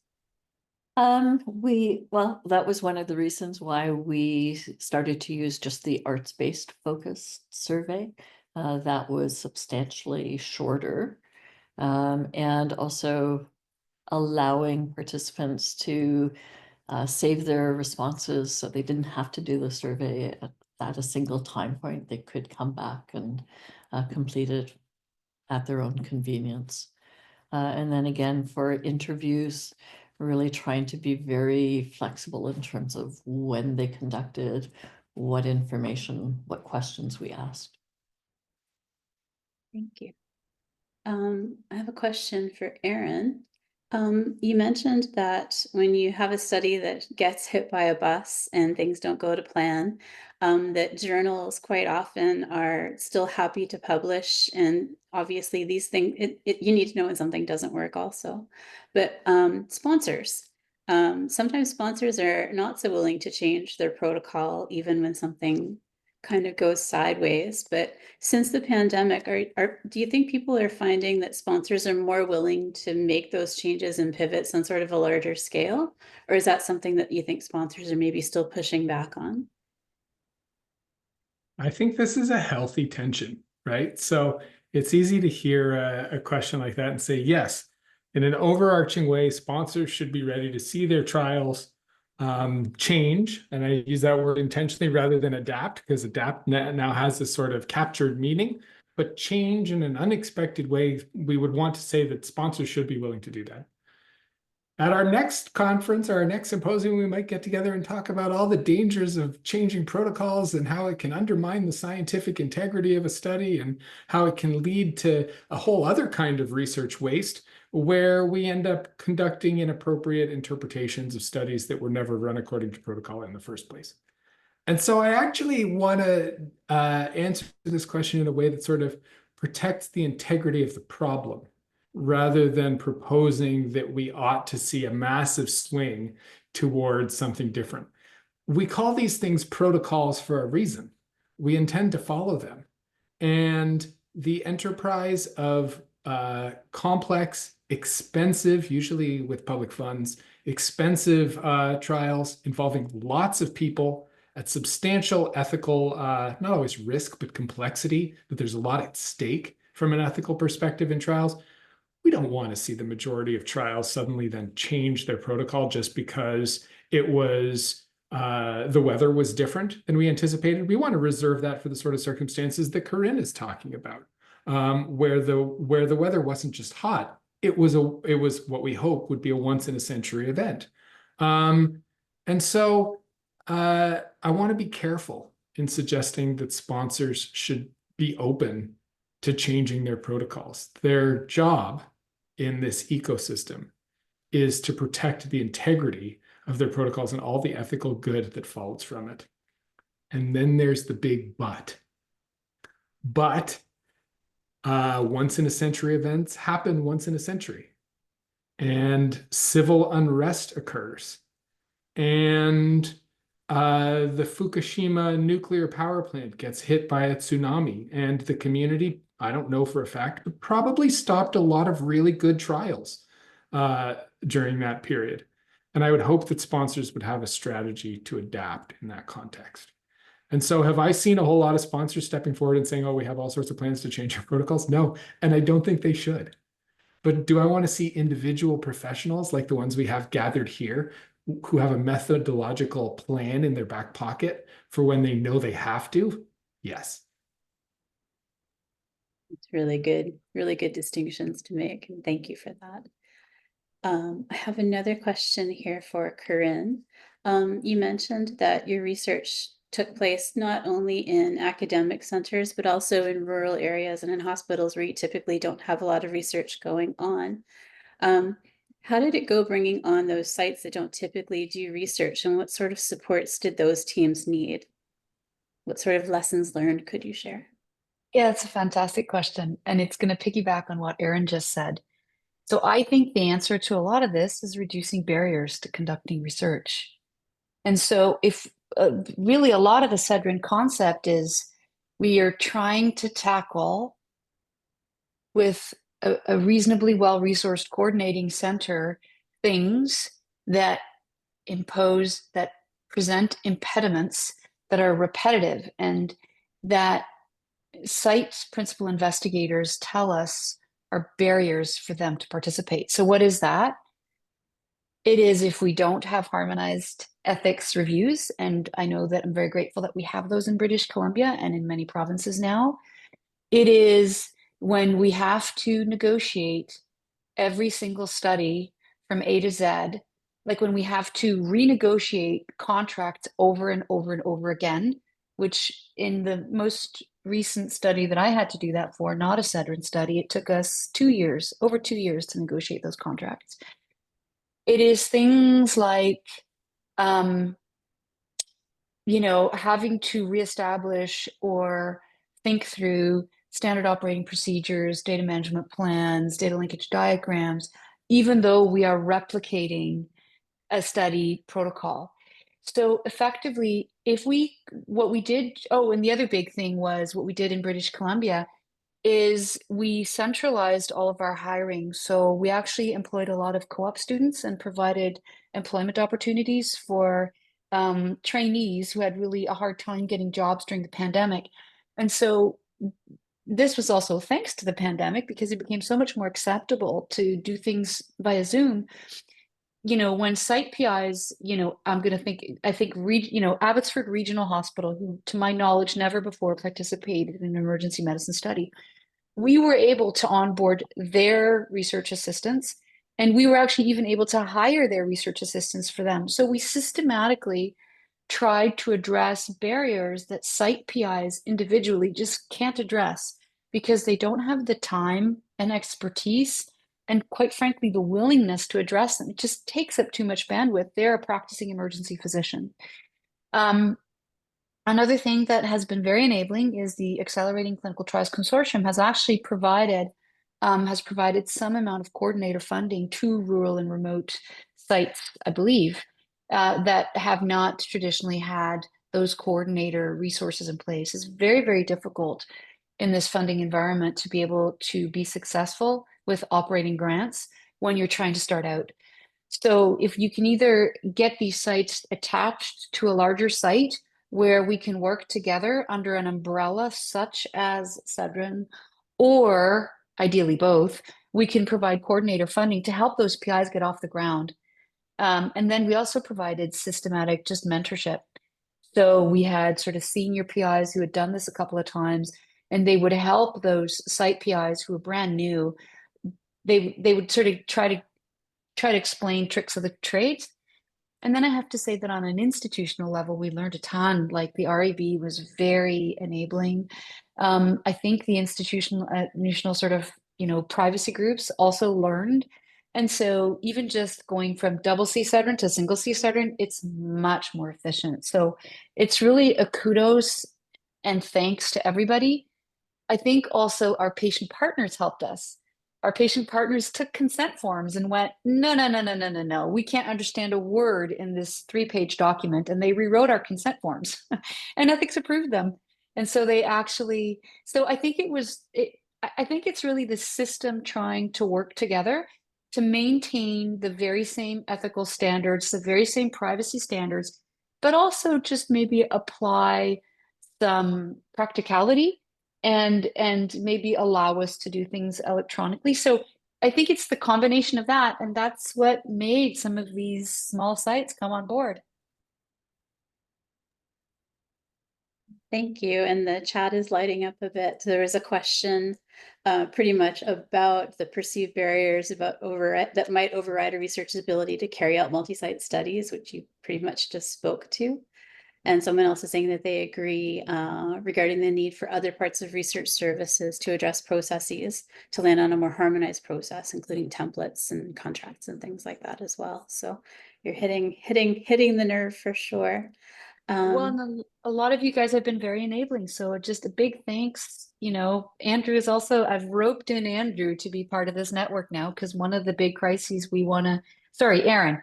I've roped in Aaron to participate because one of the big crises we face is right now the challenges around opioid poisoning. Mm-hmm. We are discharging patients to die. It feels terrible. Yep. The moral injury and so just a big thank you from me, because it also always takes courage to do something different. You're here. And thank you also for bringing patient partners into the conversation, because I think we all know that they are such a huge, important piece of the work, because you need to make sure you're asking the right questions and the important questions and communicating in a way that makes sense. And all of these pieces are all so important. And I think it's something that touches research, no matter what field you're in and no matter what sorts of questions you're asking. And there's a comment in the chat. It's more a comment than a question maybe, but it's I agree about large multi-site studies, and we have a lot of mechanisms like REB review and emergencies, etc., that do enable these types of projects, retro and observational studies and data access during these events. Wouldn't it be good to drill down ethically into the balance between the requests for waivers and the participation with consent for specific populations, like those who are without homes? It sounds a bit like when the studies are smaller in scale, this is more key. It doesn't mean the studies shouldn't happen, but rather how to make that ethical argument about the benefits while enabling the larger projects to move. So definitely food for thought, not necessarily a question per se. But What I'd like to Yeah. do Oh. now, oh, go ahead, sorry, please go ahead. No, just a thought. So I'll just let you know, one of the reasons we got really good data, retrospective data using double C-Cedrin on, for example, the homelessness, was the fact that CIHI made it a mandatory field. And so it is something that is recorded with hospital registration. So we leveraged that. And I hope very shortly you'll see a study coming out that really is going to challenge and point out some unconscious bias in the way we treated this population systematically differently than other patients, perhaps. So I hope that I hope we will look back and be able to say that we've used those data responsibly, because that is a very, very vulnerable patient population. Just to let you know, we did not touch any of the data we collected on indigeneity because, for example, we just didn't feel comfortable. We didn't feel our engagement was robust enough. We didn't know how to, but we captured it and we kind of kept it. And right now we're really delightful. We're sort of creating a relationship with Dr. Legault's research group on Indigenous health research at VCHRI. And I think they're going to be critical to helping us understand how we can responsibly think about generating studies that utilize that data in a good way. So we are not just trying to blow through waivers of consent in a way that is not ethical. I guess I just want to reassure people about that. Thank you. There's a little piece to this fantastic comment in the chat around this balance of waivers and consent, especially with vulnerable populations when emergencies happen and the requests for it. Which is that in the context of climate emergencies, and I think I know we saw lots of this during the pandemic, it takes somewhere between 4 and 11 seconds when a major public health emergency happens for every researcher, especially those who are admittedly in the business of retaining funds for their research program, to become an expert in the public health emergency that is currently in vogue. 4 seconds from when the emergency starts and then the grant opportunities arrive. And then whoever is the biggest researcher in any hospital, health system, or whatever has declared themselves an expert in that domain and believes that a waiver of consent is the best way to accelerate their research program in order to cover the domain that is currently in vogue and well-funded. This might sound cynical, but I've seen it now once, twice, thrice, more times than I can count. I think we need to acknowledge that in that context, there were also people within that ecosystem who were always thinking about those emergencies, who had ideas to plan trials and research undertakings ahead of time for those emergencies, who had genuine expertise around those emergencies. And we really should be enabling and encouraging those who are planning ahead and who are not actually surprised by these events, who know that there are going to be people experiencing homelessness who are forcibly relocated from communities and parks when emergencies happen because of the various political changes that happen at those moments, and who are ready with research that is pre-approved that does not require waivers of consent because they were planning it ahead of time. And this actually requires us to work at a different sort of structural and ethical level within our research communities when those emergencies happen, because the waivers of consent and the other exceptionalisms that are expected at that time are not just rooted in pragmatic needs, they're also rooted in some quite complex power relationships that are at play when those emergencies happen. So I want to sort of bring those things that are sometimes unmentionable out into the fore and say that it is for us to navigate that also. Thank you. That's a really good point.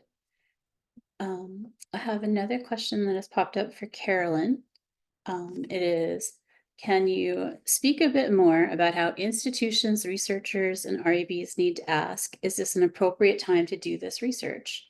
There's perceived reluctance to say no based on funding, retention of researchers by institutions, or other reasons, but it's such an important question. Could you speak to that?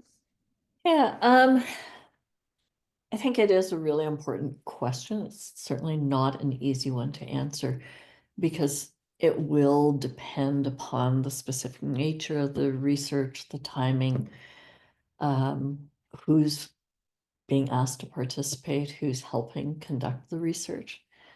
But so for example, with study 2, we're really trying to be very conscious of when we reach out to service providers in different communities and trying to ensure that we're not asking them to take part in a survey, and later on we're hoping to conduct focus groups and interviews, but doing it at a time when they do have that mental bandwidth to answer, to think about the questions that we'd like them to reflect on.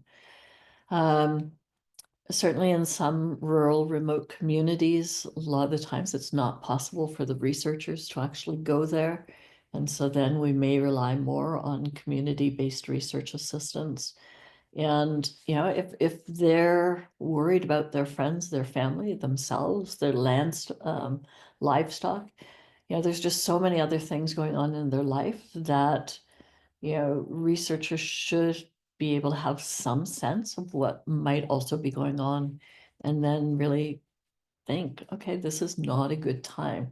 It's important questions to ask, but can we ask the questions at a time when people have a bit more ability to actively and mindfully engage? Thank you. That was very nicely put. Thank you. We have a few minutes left for questions. So what I'd like to do now is have a wrap-up question that I'd like to ask each of the three of you to speak to. If you could impart one new consideration or practice to REB members for the next study they review, what would it be?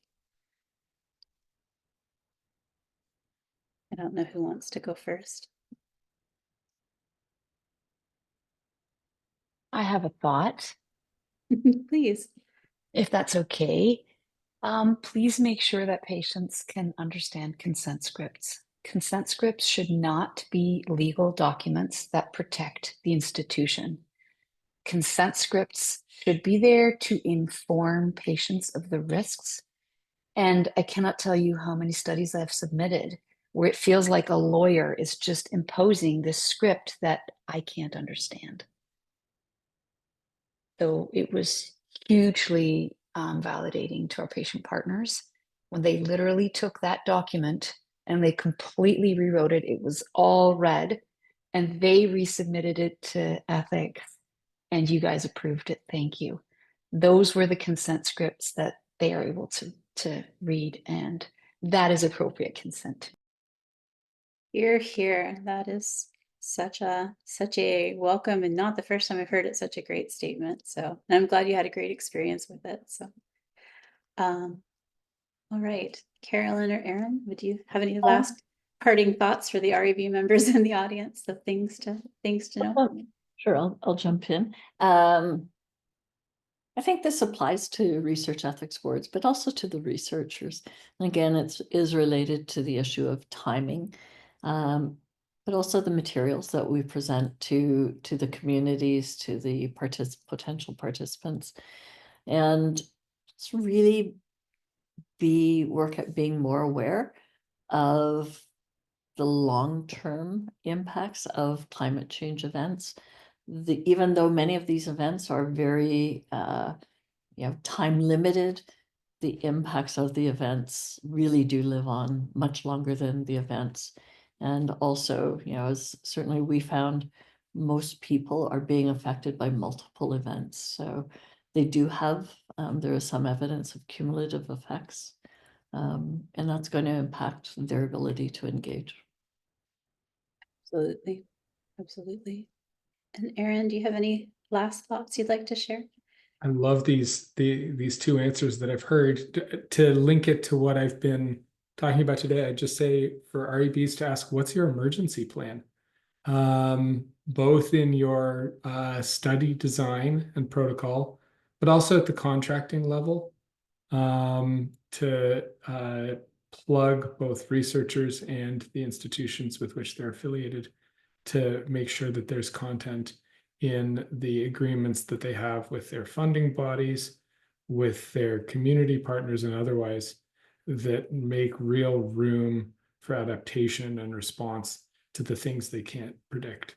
Because the absence of that content in their contract and agreements is what creates the pressure, that intense pressure to feel that you have to do this as planned when it's 35 degrees outside and nobody can breathe and there's 700 people dying, and that you still have to finish your trial. And if you just put it in the contract, you might be able to be sweating a little less, as it were. Very good point. Very good point. Well, thank you all so much for sharing your insights and your learnings and teaching us how to pivot when things go a little bit unexpected or when an emergency takes place. We've really enjoyed learning from you, and it was so wonderful that you could join us and share your thoughts and your studies, and we really appreciate it. And with that, I would like to pass this back to Hannah to close off the session for us. Thank you, Karen. Thank you, Karen, for moderating such a engaging and thoughtful discussion. Thank you to our speakers. Thank you for joining us early on this Tuesday morning and sharing your presentations. I'll always dig down into the power of power dynamics and the multi-interests of researchers. That's layer on layer of ethical complexity. So much fun. Thank you as well for Carolyn for talking about the impact of climate change on your participants, but also on the care providers and just kind of the intricacies of designing and being respectful and accommodating of that. And then Corinne, I don't think I'll ever forget the detailed and alarming picture that you painted of the emergency room that you walked into on that Monday of the heat dome. So I'll move into a little bit of, so thank you everyone, and thank you to our engaging audience for sending in your questions and for connecting in with our speakers. I'll move into a little bit of housekeeping. If this is the only session that you are attending today, the evaluation survey will make its way into the chat. I think Rachel is also going to post a QR code. The events are for you, and we want to know what you think. So if you're attending more than one session, please complete the survey at the end. But if this is your only session, please scan that QR code and complete your evaluation now. And we'll hopefully see you at session 2. It starts at 12:30. We have Jean Smart presenting on the latest updates in governance and key regulatory documents. And then Dr. Michelle Shemy sharing insights on informed consent processes, deferred as well as advanced consent in acute stroke research. Finally, if you require a certificate for this session, you can access the form via the evaluation survey and send in your request that way. So again, thank you to our speakers, our moderators, and we'll see you at session 2 at 12:30.